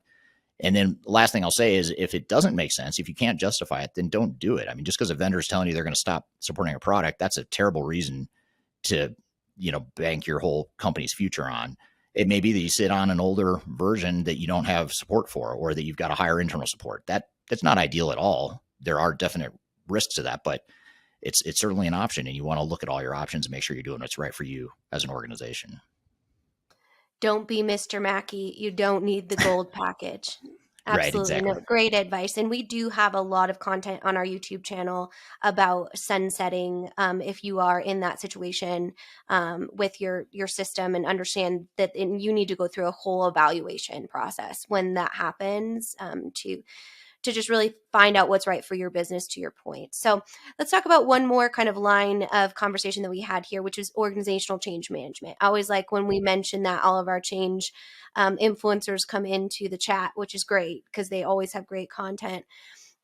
But they talked a lot about the actual project of change management and what the timeline should look like, and when you should continue that after the transformation is complete, and kind of that third stage, if you will, that we always preach and coach to our clients is the importance, and that's really the maximizing of business value of your systems, not just flipping the switch to go live. So can you talk a little bit about what that change management overall project should look like in a digital transformation? Yeah. So, first of all, there's a ton of videos on my YouTube channel that dive into change management in more detail and provide, breakdowns of the different work streams and deliverables that you should focus on within change management. But I'd say the first thing, if I were to sort of summarize the most important change management aspects of a digital transformation, I'd say the first and foremost is going to be your organizational readiness assessment, to really understand quantitatively and qualitatively how the organization is structured and what the strengths and weaknesses are culturally for your organization as it relates to going through a transformation. So in other words, you want to be a little bit more focused and deliberate and prescriptive in how you apply change management rather than just coming in with a one size fits all answer. So to do that, though, you need to understand, here's what we're good at as an organization. Here are our strengths. Here are the weaknesses, the things that will undermine our ability to change. And then also, here's what we want our culture to look like and we want the organization to look like in the future. And so you look at all those 3 points and then you figure out what's the best change strategy to help you get there. There are a couple things within change management programs that are pretty universal and applicable in any situation. There's a lot that are sort of, it depends, if this, then maybe you need that, if this, then that. But there's a couple things that are common, pretty universal in addition to the organizational readiness. One is the change impact assessment. So really understanding how the processes work today and how individual roles and responsibilities look today versus what they need to look like in the future. That's pretty universal. That's something that you're going to have to do if you want to be effective in your change program. A lot of organizations don't do that. They focus on the future state. They focus on training people in the future state. And then they wonder why people freak out when they understand the magnitude of change as they're sitting in a classroom right before go live. So that change impact is very important. And then I'd say the third thing is the organizational design and really having a clear roadmap and clear vision of what the organization is going to look like, especially if you're a larger organization that's trying to consolidate functions or create a shared services model as part of your transformation. You need to take that time up front to define what that is, or else you're not going to get the business value that you expect to get out of your transformation. So those are a few things that I'd say are pretty universal. And then there's a lot of other things, like I said, that are going to be case by case, depending on what your situation is. Absolutely. The it depends definitely is going to be critical, but also having OCM or a change management strategy layered in your transformation. Sounds like both you and Greg believe, and our audience, that is a key component to achieving any sort of successful implementation. Because like you said, it's not an upgrade anymore. It's truly the spine of the organization. The overall digital culture is critical to understand and assess and ultimately optimize. Yeah. Yep. Absolutely. Well, the last thing I'll say on that conversation, we saw a lot of questions about becoming a consultant or interest in being a consultant. Just wanted to remind our community that we are always looking for consultants of any kind, whether you specialize in a specific system or operations or are just interested in becoming a consultant. You can reach out to us with your resume and just a basic understanding of the third stage mission to work at thirdstage-consulting.com. You can also reach out to me or Eric, probably me more than Eric, as he has a lot of fans, on LinkedIn as well, to have a conversation about that. But we are always in a high growth mode and looking for consultants that are both a technical and culture match. Yeah, great feedback. So would love to chat with you if you're interested in joining the team, especially if you're based in one of our main hubs in the U.S., Europe, or Asia Pacific. If you're in any of those areas, those are kind of where our global offices are. So love to hear from you. So Great. Well, thank you for those additional questions. And actually, those are largely your questions, Kyler, as well as questions from the audience that we didn't get to in our discussion with Greg. So that's good. We got to knock a few of those topics out as a follow-up. So we're going to shift gears a bit. And speaking of questions, we're going to play you a clip here in a moment from a recent Digital Stratosphere conference that we hosted, where we had a Q&A session that I hosted with the audience and just took general Q&A. It was after, I think, toward the end of the event. And we'd covered a number of different topics ranging from change management to program management, software selection, digital strategy, all this stuff that goes into digital transformation. And then we opened it up to general Q&A, stuff we didn't cover that people wanted us to dive further into. So it's a really interesting conversation that covers a lot of ground. So we thought we'd play that for you. We're going to take a quick break. When we come back, we'll play that clip. You're listening to Transformation Ground Control.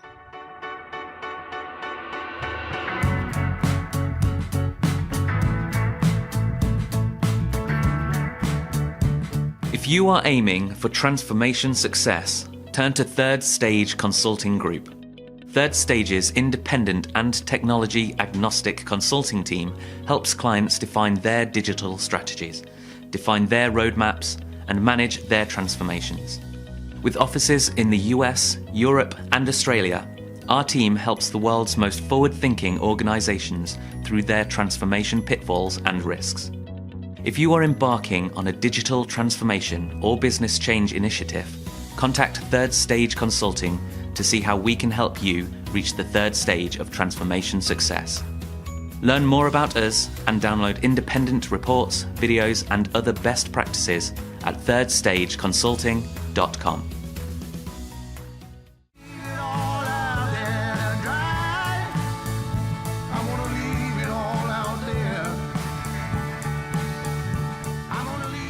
Hello, welcome back to Transformation Ground Control, episode number 110. And my name is Eric Kimberling here with Kyler Cheatham. And you can find new episodes of this show every Wednesday on audio podcast platforms, as well as YouTube, Facebook, LinkedIn, and Twitter. So we want to play you this clip from our Digital Stratosphere conference, which you can learn more about or go watch more of the workshops beyond this clip we're going to play you here today at stratosphere2022.com. So if you go to that website, it has, you can just register, put in your email address, you'll get access to all the sessions that we hosted, a lot of really good presentations in that session. But this was sort of a capstone Q&A session that we had toward the end of that event, where we invited people to ask me questions, just general questions that we didn't cover in the other workshops, or questions that people just wanted to go deeper into. So it's a really good conversation. So we'll play this clip and then we'll come back and we'll kind of debrief some of the takeaways from that.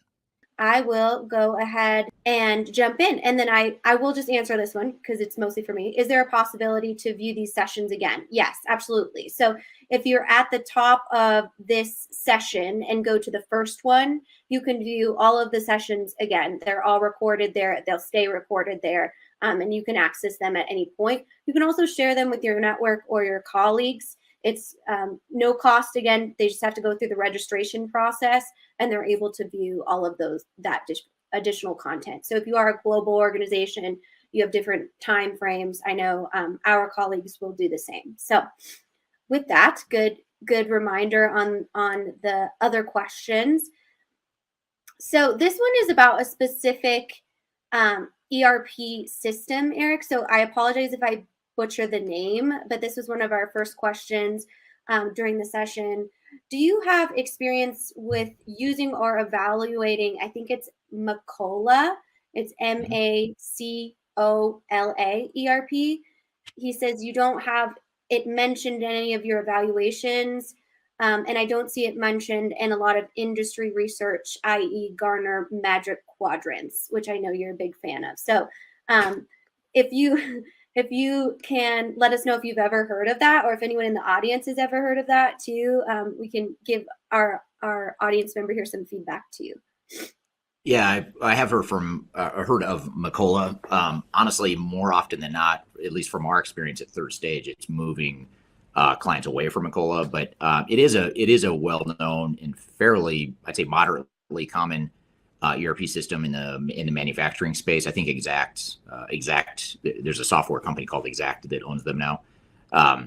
So yeah, I'd say it's a good tier 2, tier 3 sort of manufacturing option.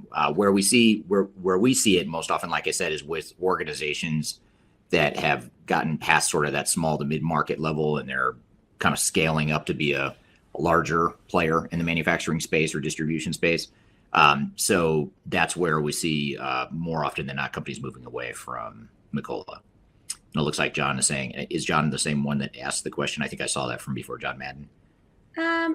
I'm not sure. Honestly, we didn't capture the names in this specific one. We just had the question. So, John, if you asked that and have any follow-up questions, please go ahead and pop them in the comments there. So I think he's correcting me in saying it's ECI that owns them, which could be true. I can't remember for sure who owns it, but I do know the product Macola. It's just shifted hands or shifted ownership in recent years. But it's a good reminder, though, that you mentioned the Gartner Magic Quadrant, and Kyler mentioned how much I love the Gartner Quadrant because it's completely biased and funded by the vendors. It's a good example of how you're not going to see products like that on the Gartner's Magic Quadrant, partly because I don't know this for a fact, but a lot of these smaller vendors like Macola's and others, other vendors in the world don't spend a lot of money on that sort of marketing to get Gartner to commission Magic Quadrants to show how great their product is. So you have to kind of look at it through that sort of semi-cynical lens that, the stuff you're getting from Gartner is not unbiased, it's not agnostic, it's not objective, but it doesn't mean it's not a good fit for you. If you're a smaller, mid-sized manufacturing organization, Macola could be a great fit. So I don't want to knock it just because it's not on Gartner's Magic Quadrant or just because we see clients moving away from it. It just, it all comes down to what your needs are. And if it's aligned with your needs, then it can be a great solution. And that same comment goes for any second or third tier ERP system. There's a lot of good options out there that people have never heard of. Excellent. Well, very good. Another question we had was, what framework have you had the most success with when deploying and governing an implementation? Yeah, so it's hard. I'm going to try to boil it down to a simple answer, or as simple as I can make it. I would say that, first and foremost, having a clear project plan and project charter that is more of a program. Think of it as not just a project, not just a technology project work stream, which is how most organizations think of their ERP or digital transformation projects. You have to think of it as an overall program. So one work stream is going to be the technology piece, and that's where your software vendor, your system integrator will help with that piece of it. You might have multiple software vendors and system integrators. You certainly are going to have your other non-technical types of work streams like change management, process improvement, risk mitigation, quality assurance, all that stuff, and architecture, data migration, integration. So you kind of look at that whole picture, and that's your program. And so that's probably step one, is make sure you're viewing it as a program and defining the governance and the plan and the strategy for the overall program. Now, your system integrator is probably going to tell you, we've got that, don't worry about it. But they're just looking at one work stream within that. So you've got to look at the overall work stream. And then the other thing is just, have a clear business case with clear metrics of what you want to get out of the system, because not only is that helpful to justify the project and to get approval and buy-in to the project, but you also can use that business case for decision criteria. So in other words, for example, when you have a end user or an employee that comes forward and says, hey, we need to customize this software because it doesn't do what I want it to do. And I need it to do, A, B, or C. It's hard to make those decisions in the dark. You're sort of shooting in the dark with no clear guidance. But if you have a business case and metrics behind that, that gives you a little bit more, or a lot more structure, and it makes it less personal, less emotional, and more of a quantitative business decision. So if the stakeholder is asking for customization that's going to cost you $50,000 US, let's just say as an example, but you can point to the business case and show how that customization is going to enable $1 million of annual benefits, then sure, go ahead and do it. But if you can't point to any measurable business benefits, and in fact, maybe you're actually you're reinforcing some inefficiencies within your organization, then you can point to that and say, yeah, it doesn't make sense from a quantitative perspective. So I'd say having that sort of governance and those sort of guardrails for your project is critical. And even backing up a little bit more at a higher level is looking at the overall strategy of your organization and defining those goals and objectives and translating those into specific parameters and guardrails for the transformation, and making sure that the way you govern the project is aligned with those goals and objectives. And it sounds simple enough, but it's amazing how many organizations have, this corporate or organizational level strategy up here, digital strategies down here going off in a totally different direction. And part of that is governance. It's because you don't have that executive sponsorship. You don't have the clear parameters for how it all ties together. You don't have the business case quantified to give you direction. So you really need that overall strategic alignment first and foremost before you can have effective project governance. And then, of course, there's tactical day-to-day project governance, like just tracking milestones and making sure you stay on budget, on track. I'd say within that tactical day-to-day stuff, the most difficult one for a lot of organizations is the sort of, call it the technology agnostic or the vendor agnostic risk mitigation. When you ask a software vendor or a system integrator how things are going, they're typically going to overstate the health and the progress that's being made. But you need an objective third party that can look at that and see what's really happening and see where the real risks are and anticipate those risks and help mitigate those and do so in a way that's not threatening. I mean, I think a lot of people feel threatened when you identify risk. That's not the point of identifying risk. The point of identifying risk is not to point fingers or to blame anyone. It's to say, this is a risk and we've got to deal with it. We've got to mitigate it. So you need that risk mitigation framework to be effective on the project governance side. So that's just a few, a handful of the higher priority things that come to mind. Yeah, and just a note on that from our Digital Stratosphere of 2021, which is still available on Eric's Crowdcast profile and also on our Third Stage YouTube channel. We have an excellent project governance keynote from Tony Ford, who's one of our senior consultants, and he wasn't able, unfortunately, due to client conflicts, to come back and update us on that this year. But I do highly recommend, if that's something that you're interested in, you head over to the Third Stage YouTube channel and check it out. All right, next question. So this involves the cloud. So in the context of digital transformation and manufacturing, how important is connecting manufacturing ERP with other systems via APIs on the cloud, such as e-commerce, to bring in paid sales orders? In general, most organizations find it very important. I think it's less important what Kyler or I think, or any of our consulting team members. It's more important what you think as an organization. If that's going to help you, then you should certainly do it. I think the general trend I see in the space is that you mentioned one, which is the e-commerce integration. That's a common one where you see that integration from the customer order getting translated to sales order, which then gets converted to a production order, and ultimately, a work in progress and a completed order, warehouse, storage, out to shipment, all that stuff.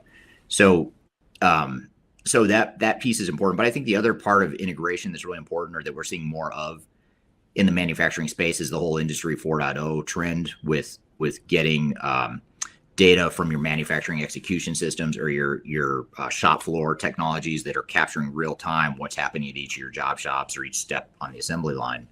That data in whatever system it's being captured in, getting that back into your ERP so that you have better visibility and you can better predict, when customer orders are going to be fulfilled or where the hangups might be happening. That's pretty critical for a lot of organizations we work with. And the same could be said too for like your warehouse management systems. We talked about supply chain management in our last session and how important some of that integration of data and technology is. And I think that's just sort of a general trend and a general pain point that a lot of organizations face, is they've grown up and scaled and sort of put in these patchwork Band-Aid solutions. And then they look up one day and realize they've got all these different systems that aren't talking to one another. And now we've got to figure out how to tie it together. So I think that's a pretty common trend we're seeing with a lot of manufacturing and supply chain intensive organizations as well. Absolutely. And just a follow-up piece of homework on kind of more of an integration front, on our Digital Stratosphere podcast, we recently had on our 2022 Trend Series episode on integration, where we kind of really dive into what that looks like. So definitely head over there if that's something that you'd like, and we can drop that link here in the chat as well. But an important thing, certainly. We're here playing a clip from our recent Digital Stratosphere event where I take questions from the audience at that conference, where we've got a lot more questions and answers to get through. But first, we're going to take a quick break. You're listening to Transformation Ground Control.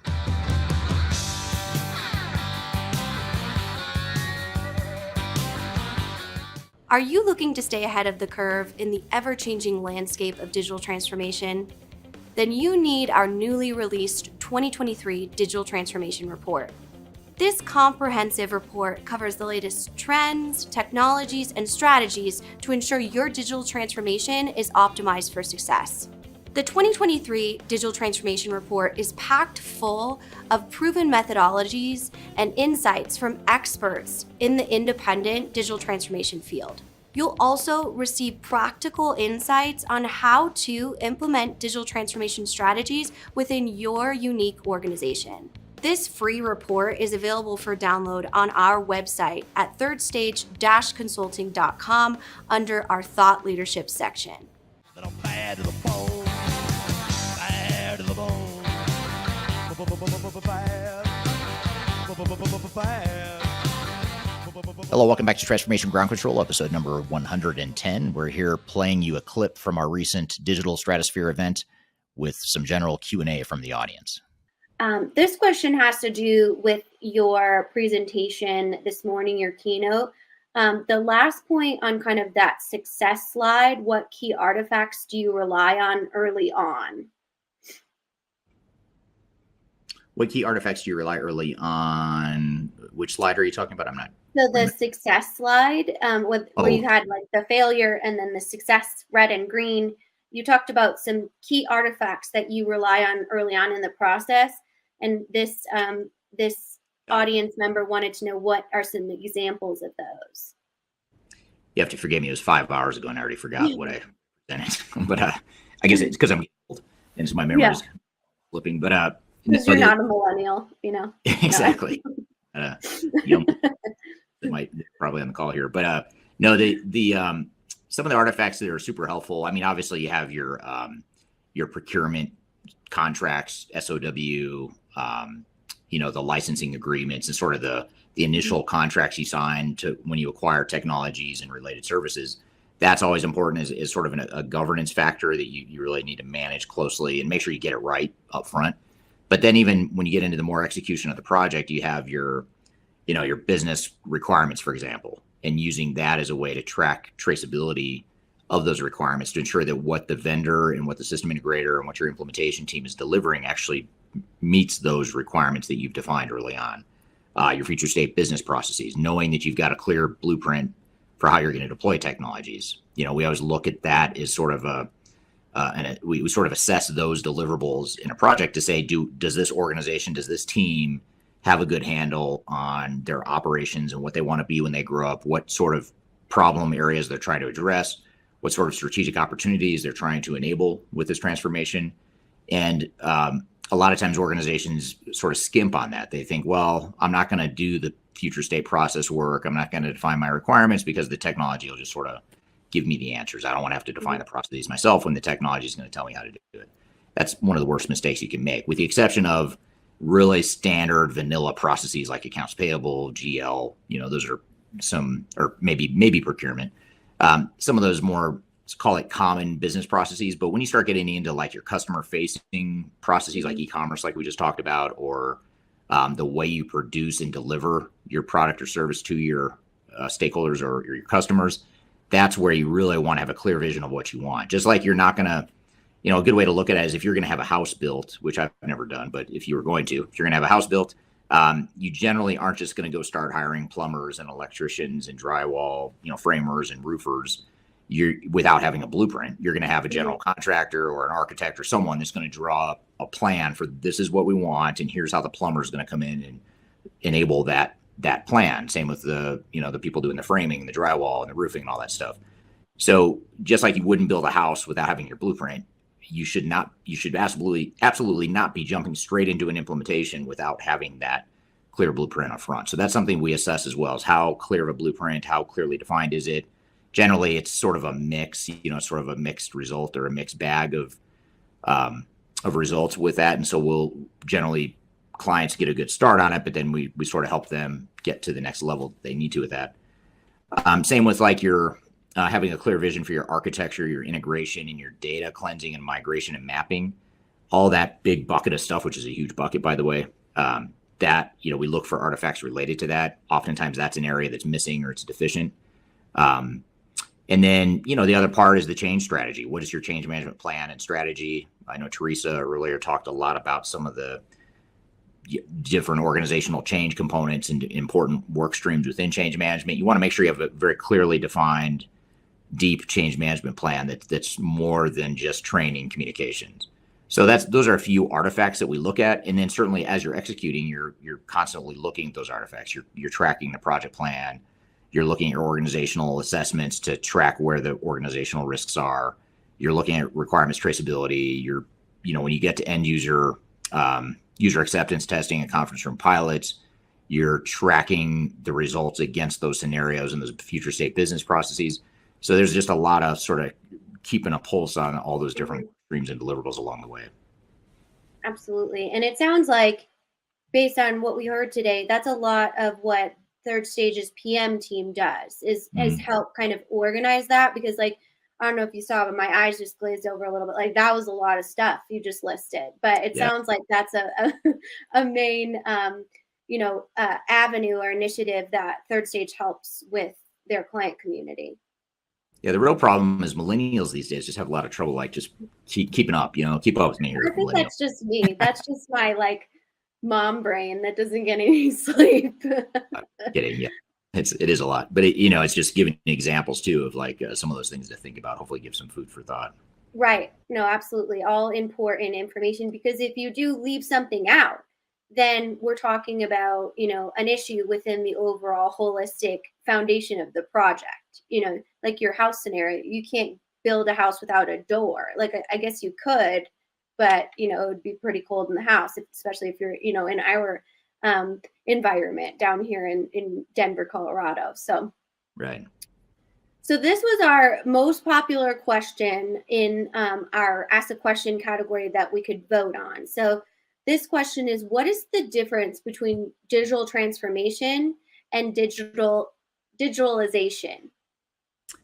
Yeah. So I've always struggled with that nuance until recently. In fact, I had a guest on my podcast that you and I host, Transformation Ground Control. We have two podcasts. You talked about digital stratosphere, and then we have a second podcast called Transformation Ground Control, which, by the way, you can check out on my YouTube channel. You can subscribe to either podcast on any of the audio podcast platforms. So I encourage you to do that if you like this sort of stuff, but which you probably do, otherwise you wouldn't be on this this event. But on that podcast, we had a professor from Germany on there a few weeks ago, and he studies quantitatively, has studied digital transformations for about 20 years. And it was a really fascinating discussion because he talked about the major phases that organizations have gone through over the last 20 years. And the first one he mentioned was digitalization. They were, or I think he might have called it computerization. They were just sort of adopting some of those initial technologies just to automate and capture data, create some efficiencies. So it's I guess another way to think of it is there's automation, which is mainly focused on productivity and automating processes and that sort of thing. But then when you talk about real transformation, that's where you're really getting into how can we totally rethink our business model? How are we going to reorganize to support the automation of new processes or whatever? And how can we think creatively about how emerging technologies can help further fuel our business model and take us to the next level of growth and success? So it's two different points. One I would say is a more incremental adoption of new technology that's maybe moving off an AS400 or moving from spreadsheets to a basic accounting and financial system. That's more computerization or digitalization. But when you start talking digital transformation, that's where you start thinking about AI and full end-to-end ERP systems and commerce and supply chain solutions, all that kind of stuff. So I'd say that's one's more incremental, one's a bigger jump. And it's important to understand what it is you're trying to accomplish. Neither one's good or bad or better than the other. It's just a matter of where you are today, what makes more sense. If you're stuck in the 80s with your technologies, it might be that you're just trying to computerize. But if you've implemented an ERP system 10 or 15 years ago, now you're looking to make the next big jump, maybe you're looking at more digital transformation. But either way, you want to make sure you have a clear understanding of what the pros and cons and risks are of that and create a strategy and plan that supports that accordingly. Excellent. So it sounds like really that transformation is the key word there, really a bigger change within the organization as opposed to just maybe an upgrade or a switch of technology. Yeah. And that involves the human component as well, the change management and that type of behavior, user adoption type of thing. So Yep. this question is, if a client or prospect has a simple system like QuickBooks and spreadsheets, what would you recommend as the first step towards a digital transformation? Would you just recommend a cloud ERP as phase one, quote unquote, and then tackle the digital transformation as the company grows? I would start with defining and clearly articulating what your short and long-term goals and objectives are as a company. So over the next 3 to 5 years, what is it that's going to drive your growth? And first and foremost, what are your growth objectives? What are the keys to achieving those objectives? And how can technology better fit, best fit within that landscape?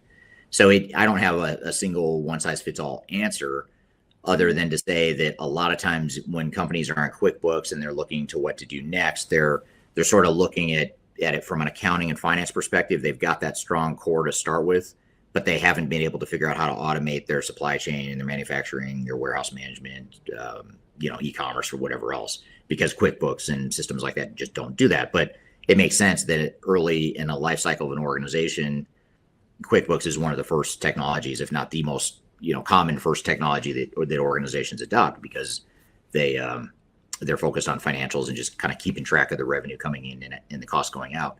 A lot of organizations we see will go from like QuickBooks to I hate to call it a beginner or a starter ERP, but it's often viewed that way, is sort of a NetSuite. It's a simple cloud-based SaaS solution that does a lot of what QuickBooks can do, but on a more powerful level, and it can also do more than what QuickBooks can do. So a lot of times you see companies going to a NetSuite, but we also see organizations that are getting gobbled up by other companies, or they're getting private equity funding, and their trajectory is going not just steady growth, but they're kind of going like hockey stick growth. Yeah.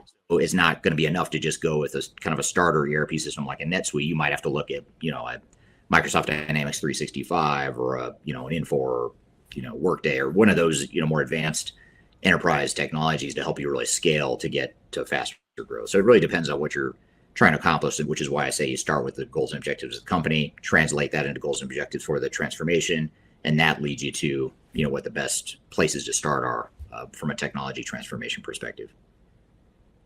Sure. And Dan, I was just going to call you out because I think that was your question, and just let you know that we do have Christy Barber, who is our small business specialist, actually speaking tomorrow with Amanda, who's one of our project managers, about scaling for growth in that area. So both John and Dan would be a great opportunity tomorrow to ask the experts really that activate those different systems, or that recommend moving away from a smaller ERP system, what that looks like.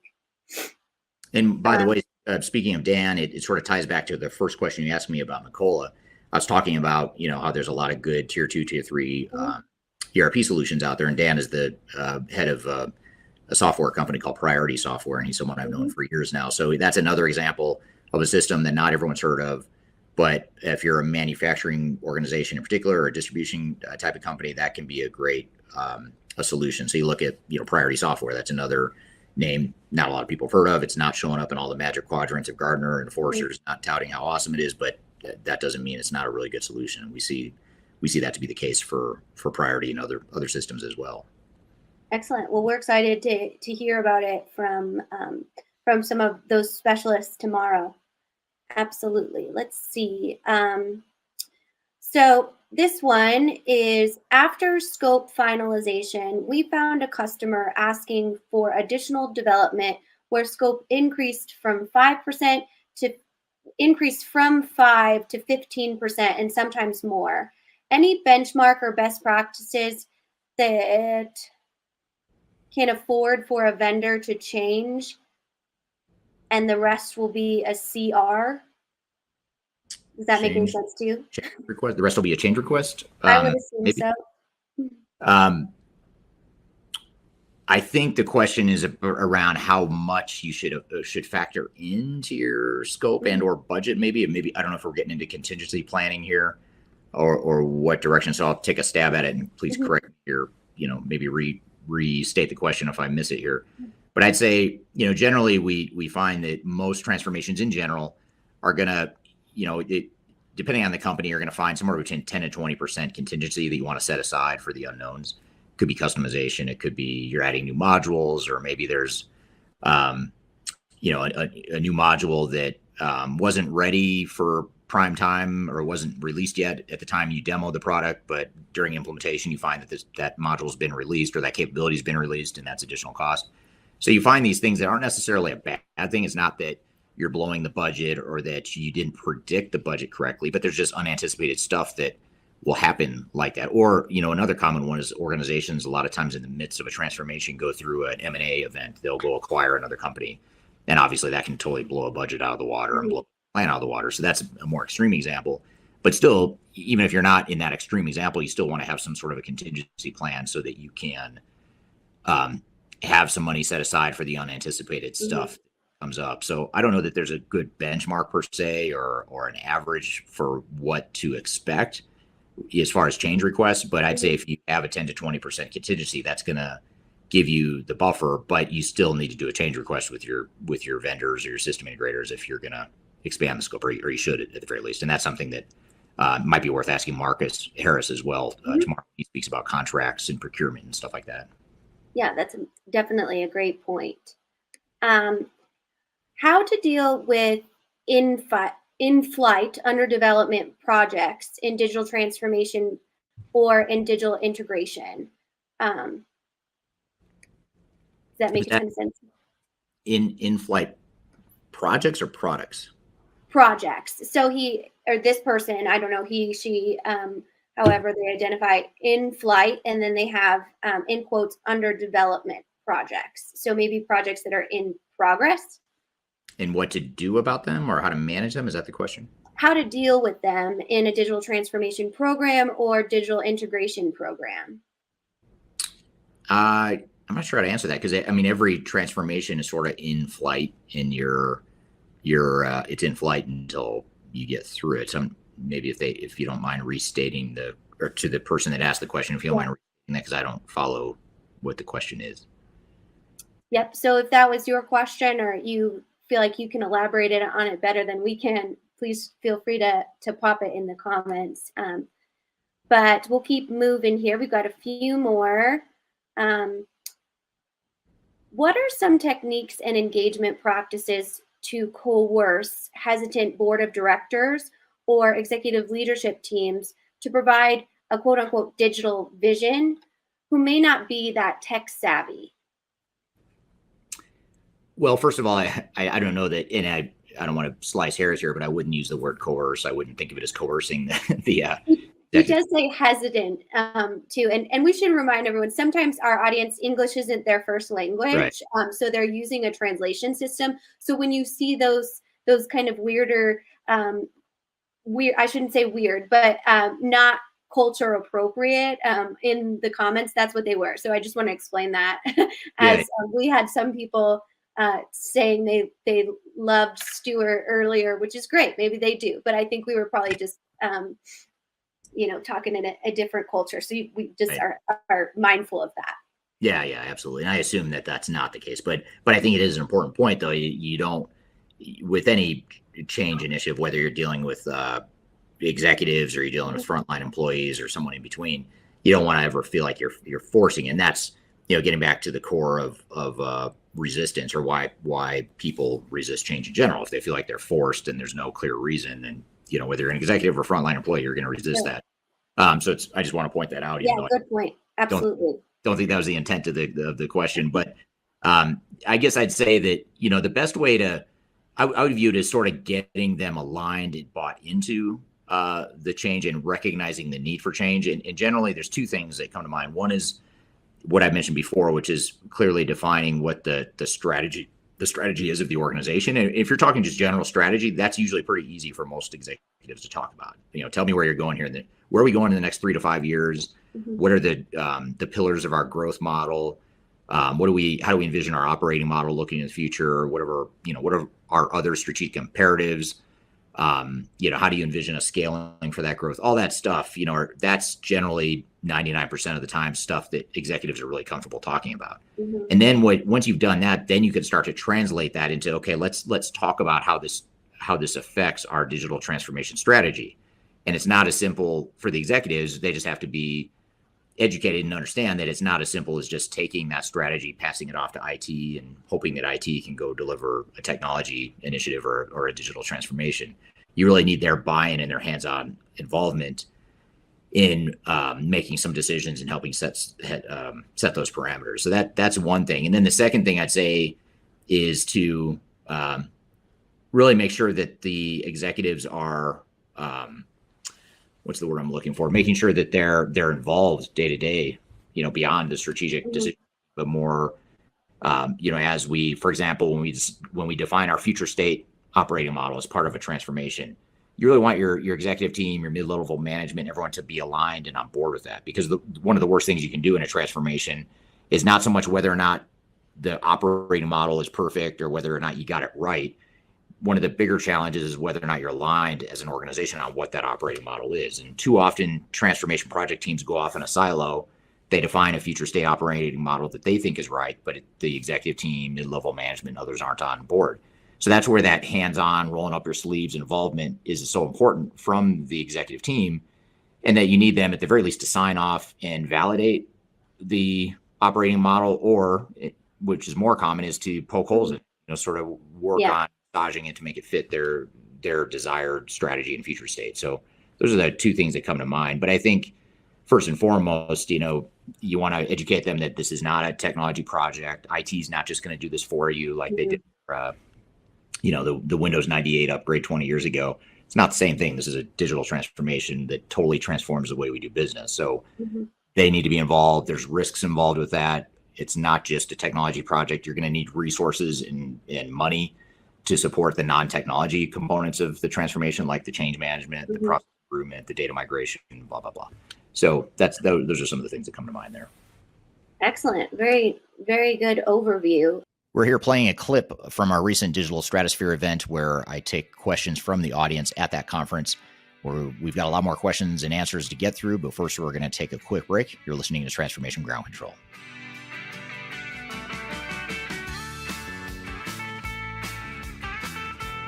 Hi, this is Eric Kimberling, the CEO of Third Stage Consulting, and we recently hosted our Digital Stratosphere 2022 virtual event. It's 3 days of packed content related to digital transformation best practices, about 16 or 18 different workshops and different speakers that are presenting on different topics, everything you need to know about transformation. The bad news is if you miss that event, the event's over. The live event already happened. But the good news, if you've missed it, or even if you did attend it and you want to see replays or you want to catch the sessions you missed, you can do that now by going to stratosphere2022.com. Go to stratosphere2022.com, register. All you have to do is put in your name and email address, just a few fields.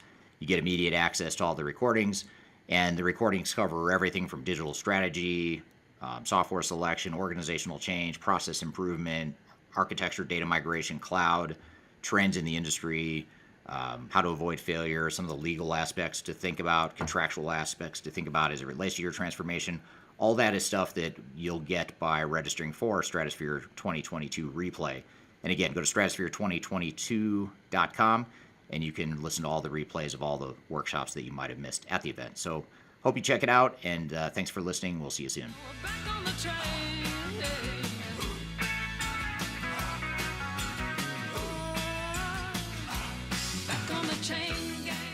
Hello, welcome back to Transformation Ground Control, episode number 110. We're here playing you a clip from our recent Digital Stratosphere event with some general Q&A from the audience.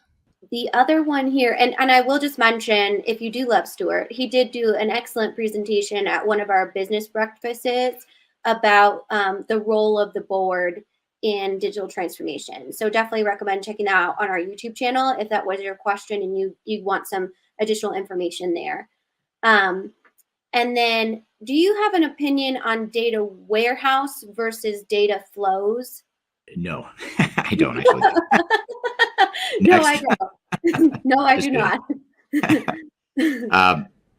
No, I mean, so data warehouse is more of And the reason I said no, half kidding, is that they're two different things. I mean, data warehouse is where data is captured and you can use it for reporting and analytics and things of that nature. Data flow is just how the data flows, throughout a system and throughout business processes, and you need both. So to me, it's not a, do I like one over the other, or is one more important than the other? You kind of have to have them both, in my opinion. Yeah. Okay. Is there something like a good culture fit between potential customers and SIs/OEMs, aside from feature/functionality evaluation? How do customers assess whether an SI is a good culture fit, and is that even a thing? Mm-hmm. Oh, it's absolutely a thing. It's a really good question, because it's something that's difficult, if not impossible, to capture in an RFP response, and your typical procurement processes there tend to focus on tangible deliverables and cost and scope and things of that nature, all important stuff. But at the end of the day, there's an underlying thread of cultural fit and cultural alignment with your organization that's really important. Give you two examples. One is a product-based example. The other would be an SI-based example. Starting with the product-based example, and it's easy to pick on Larry Ellison and Oracle because they're the big behemoths in the organization, so I'm going to pick on them. But Oracle is commonly known for being aggressive. They're an aggressive organization. Larry Ellison, if you followed him, he's a very aggressive business person. He's brilliant, but he's also shrewd and gotten Oracle to where they are today. But there's a dark side to that when you're dealing with Oracle. They can be difficult to deal with. And if you don't have the more sophisticated maturity around your procurement and your risk mitigation and things like that, it's going to be easy to get steamrolled by a company like Oracle. And just to give you examples, their contracting process is very complex. They have a lot of hidden costs that kick in and escalators. They're notorious for going back and auditing their existing customers to identify all the stuff they're not paying for that they should be, as a way to generate more revenue from their current customers. So they just take these tactics they're not illegal. They're not, you could argue they're unethical at times, but it's within Oracle's right to do all that stuff. Because technically, for example, if you sign an agreement that your costs are going to go up, that, you agree to that, right? But organizations don't understand or realize what that really means. So that's something you have to watch for. And in a bigger organization, like I said, that has a more mature procurement function, and they've just dealt with difficult vendors and large vendors, that might be okay. They can manage them. They can handle that sort of culture. And in some cases, it fits the culture of a larger organization. But for a smaller company, you might find that that's just not a good cultural fit for who you are as a team. Same with on the system integrator side, we see it a lot with the really big system integrators, where they have sort of your standard cookie cutter business model that's meant to maximize revenue for them, and it's also focused on bringing a lot of junior resources onto a project to train them and generate revenue at a high margin. And that's how I started my career, by the way. So I can't knock it too much, because I wouldn't have learned a lot of the stuff I know if I hadn't started that way. But was it the right thing for some of the clients I worked with? That's questionable. And same with these big SIs. You have to know that, if you're going to hire a big SI, you really should make sure you have really strong project governance internally and a strong PMO that can manage them. Because if you don't, they're going to manage you, and they're going to tell you how things are going to be. They're going to go over budget. They're going to spend way more time and money than they should because you're not managing them and you don't have the capabilities to do it. So that's an example of sort of a cultural disconnect we see often. And you see that more in the mid-market. I mean, big Fortune 500 companies can usually handle them to a better degree, but mid-market companies tend to struggle with handling an Accenture or Deloitte or one of those big SIs. So I think you just have to look beyond the skill set, look beyond just the cost that's on paper, and look at what the cost of cultural misalignment might cost you. And that's certainly more of an art than a science. Gotcha.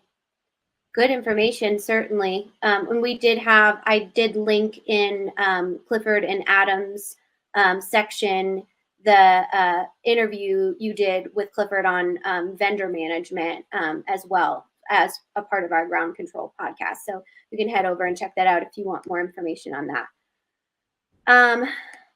This one is quite broad, but still interesting and important. So we have two more that we'll finish up within our hour here. What do you think the role of AI and machine learning will be for the digital transformations of the future? I think there's a potential for them to have a very significant role in digital transformations of the future. I think the technology itself is pretty cool. It's coming a long way, but I think the biggest thing holding it back is not the technology itself necessarily. It's that organizations aren't ready for it. I mean, most organizations aren't ready from a data perspective because they have to have really good data in order for AI and machine learning to be fully leveraged, and also from a change adoption perspective, because more than most technologies we've seen over the years, AI and machine learning are more of a threat. It's more of a disruption to humans. It's taking away or automating jobs. And most organizations, I think, when they deploy technologies like that, or technology in general, especially in today's day and age where companies are so lean already, they're short on resources, sort of thing. They're not looking at technology as a way to cut staff or to cut their headcount. That was the case, in the late 90s, early 2000s when I started my career, that there was more of that, I'd say. Nowadays, it's more, we want to do more with the same amount of people. We're not looking to lay people off, but we want to be able to grow 20, 30% a year or whatever it is, but not have to increase our headcount by 20 or 30%. So, but if I'm an employee at a company that's going to deploy machine learning or AI, that's a threat to me, because now you're telling me that, all this manual work that I do with my Excel spreadsheets and looking up data and different data sources and plugging it into this really elaborate spreadsheet, I spend, 60% of my time doing that every week. You're telling me you're going to automate that, and you don't need me to do that. And even though you might have bigger and better things in mind for me, I don't know what those things are. All I see is that you're taking that away from me, and I start to panic. Like, oh, what does that mean for me? Will I have a job? Am I going to be valued in the organization? Because there's a lot of value that I bring to the organization right now, because I'm the one that's able to figure out all this stuff out. And now you're telling me a computer is going to do it for me. And by the way, there might be 20 or 30 other people that could use that same tool to get the same result that now only I can do. So there's a sort of pride and tribal knowledge that gets taken away. And so, we're all human. We don't necessarily see what's down the line, especially when leadership won't communicate to us what our job is going to look like. That makes it even worse. So I'm just going to assume the worst. So anyway, that's a long way of saying that the technology is there. I think we'll get there eventually, but until we figure out our data and clean that up and make it AI and machine learning ready, and our organizations ready, AI and machine learning, I think they're going to continue to bump up against a wall of adoption issues in the short term until we figure stuff out.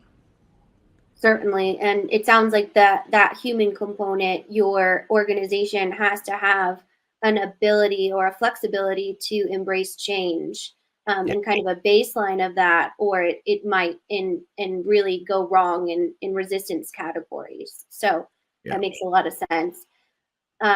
Okay, last one. What do outputs from your change management program look like? Is it Word documents, flow charts? Do you use a specific software to represent all the flows and documentation? Where's Teresa when you need her? Why'd you say that for me? You should ask her that. No. They asked you. We had Teresa's questions. No, it's a combination of all the above, and a lot of it depends on the client and their, what resonates best with them. I mean, you have everything from, and this is more on the business process side, but you might have Visio process flows, and it's sort of like their traditional way of documenting process flows. You have, some of the outputs we bring from our process mining tools, which Wayne talked about earlier. Those are good deliverables to help visualize and quantify, some of the process breakdowns and variations in our business processes. But beyond that, you have, your organizational assessment, which is a web-based tool, combined with a qualitative series of focus groups that we capture electronically, the results from, and we consolidate and analyze and create, PowerPoint outputs from that to communicate, what the findings are and what some of the recommendations are. So, you have your PowerPoint and other survey collection tools that we use. Where we get into different types of technologies for delivery would be like with your user adoption and training. We have some training tools we use to provide online tutorials so that people have sort of real-time access to, regardless of what system you're using or deploying, you've got these tools that can help you have tutorials real-time. Like if I'm on a screen to create a PO, I have a tutorial that'll pop up to show me what do I need to enter, what do these different fields mean and all that stuff. So it's more of a real-time support thing. So there's a lot of different tools we use. A lot of it depends on how the client, what the client's culture is and how they prefer to communicate, and ultimately what kind of deliverables they want to receive. But for us, it's more about the thought and the analysis and the recommendations that go into it, how we deliver it. We're pretty flexible on that side of it. Okay, that was a clip of our recent Q&A session, our question and answer session with our Digital Stratosphere event that we hosted last year. We have some more things we're going to cover within that. First of all, I want to thank the audience that was part of that and asked some of the great questions. But we're going to debrief on some of that when we come back from a quick break. But first, you're listening to Transformation Ground Control. We'll be right back.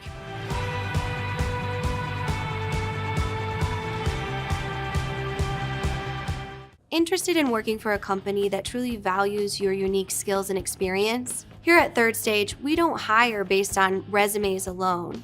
We look at the full candidate, experience, and willingness to provide excellent service for our clients. Within a technology, independent, and agnostic consulting firm, you have the opportunity to learn across industries with a diverse group of clients. Our consultants also have the opportunity to diversify their portfolio and learn across technology systems. If you're interested in joining a high-growth entrepreneurial organization, please reach out to us at work@thirdstage-consulting.com.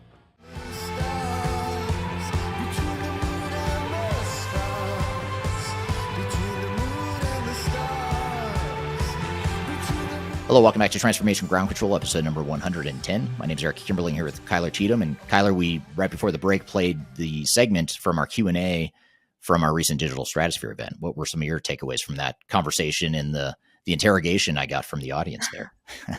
Yeah, absolutely. Well, again, great questions. And I was listening to that clip in preparation for this episode, and I kept thinking, oh man, I can't believe we've never published this before, because typically it's just a registration only, even though our Digital Stratosphere events are free of charge. So it's something that covers so many different bases and showcases just the overall diversification of where our audience members are within their project.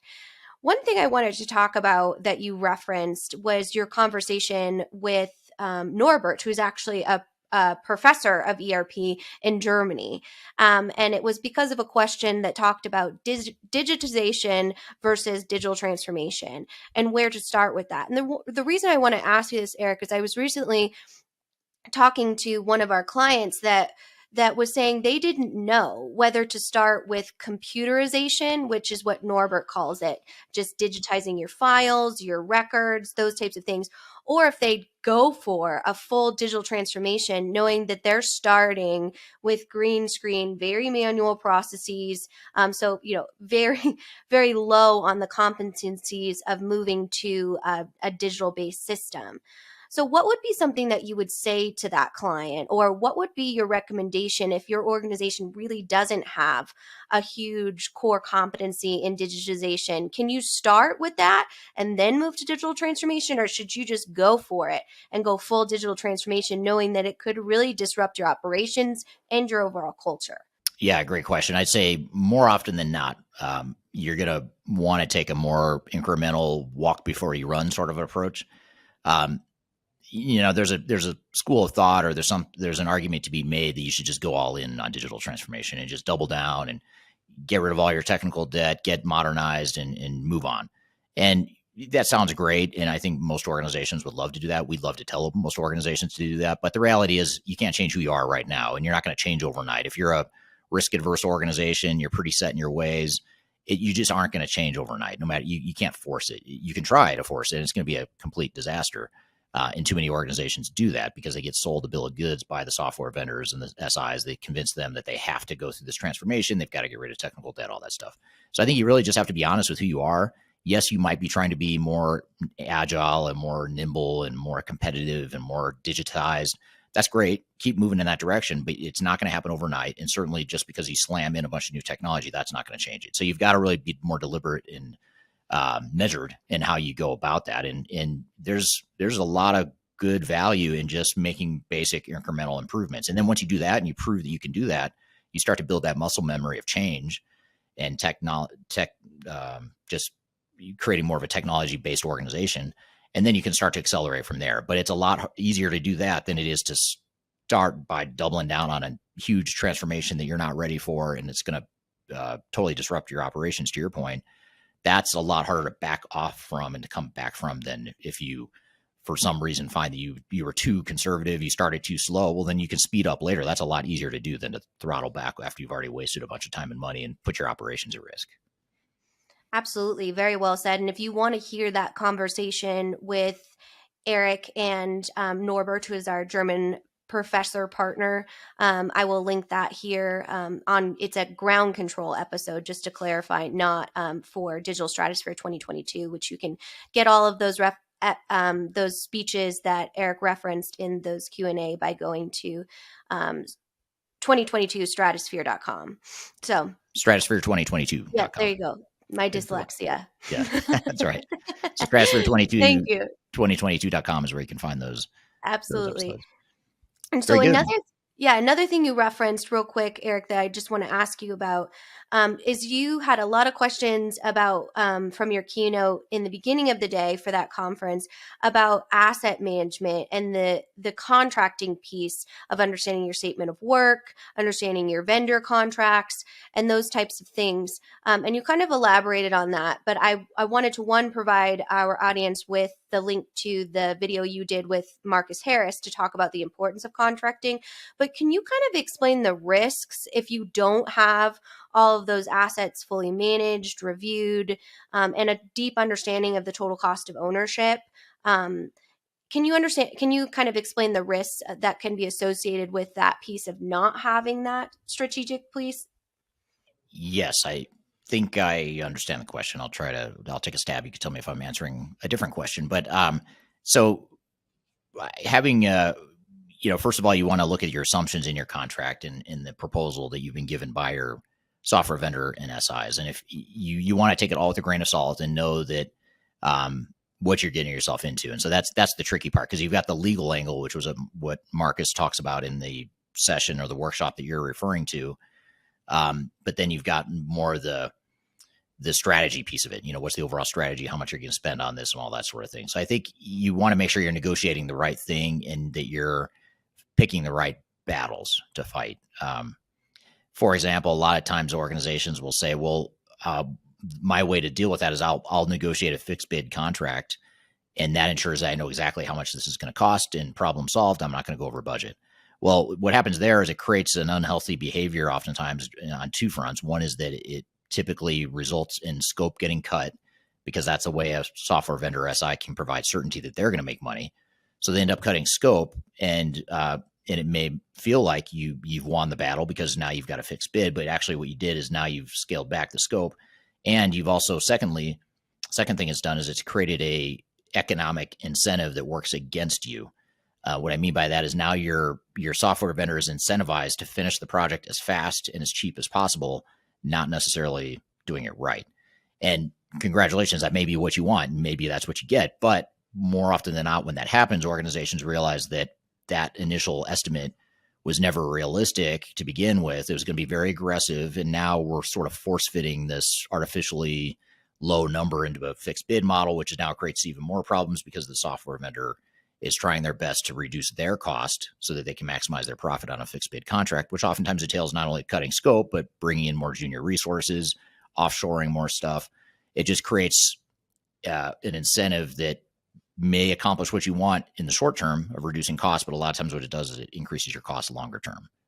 Absolutely. Well, definitely great advice. And again, just as a reminder, if you do have questions for Eric outside of this Q&A, you can comment on this video and I will pull them and put them in the question jar each week. But thank you for all that great insight. And I hope that was helpful to our audience here.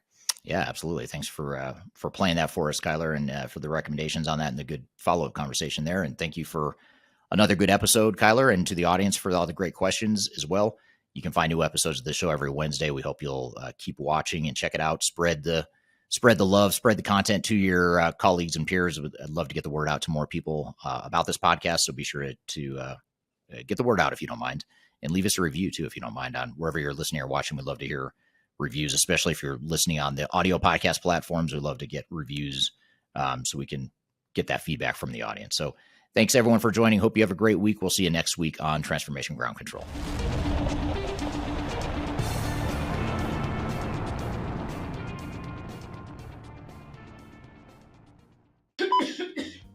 Oh my that was God. building. That was about Oh. 60 seconds I held that. That was a long time. Wow.